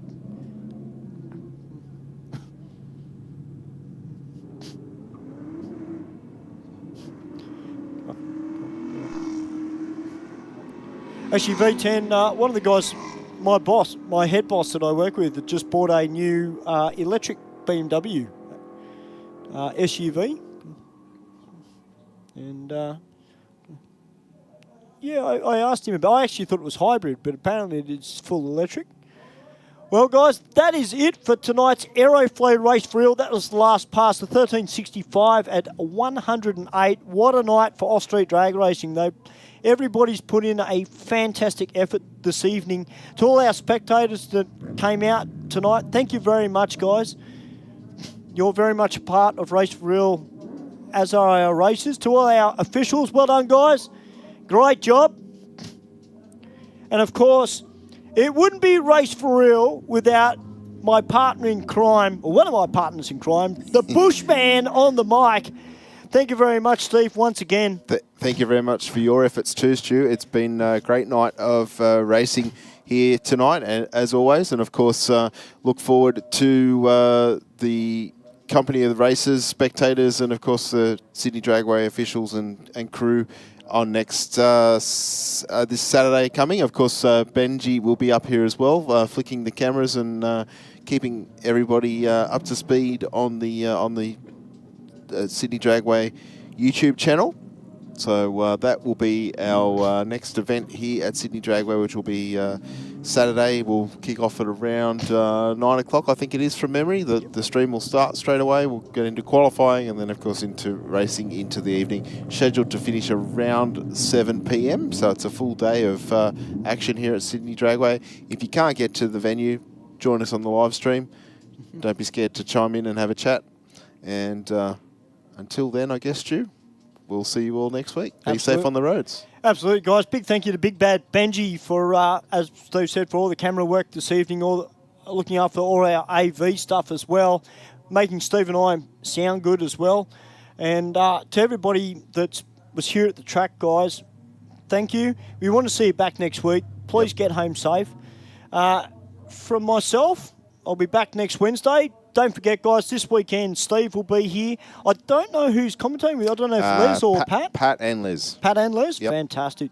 Well, Pat and Les and Steve this weekend. And a big thank you to Speed Addict Clothing Company as well for continually getting behind our state champ rounds. It's going to be an awesome day. If you love drag racing, get behind it. Bring the family. It's a great day out. Have a great night, guys. The rocket is leaving the building.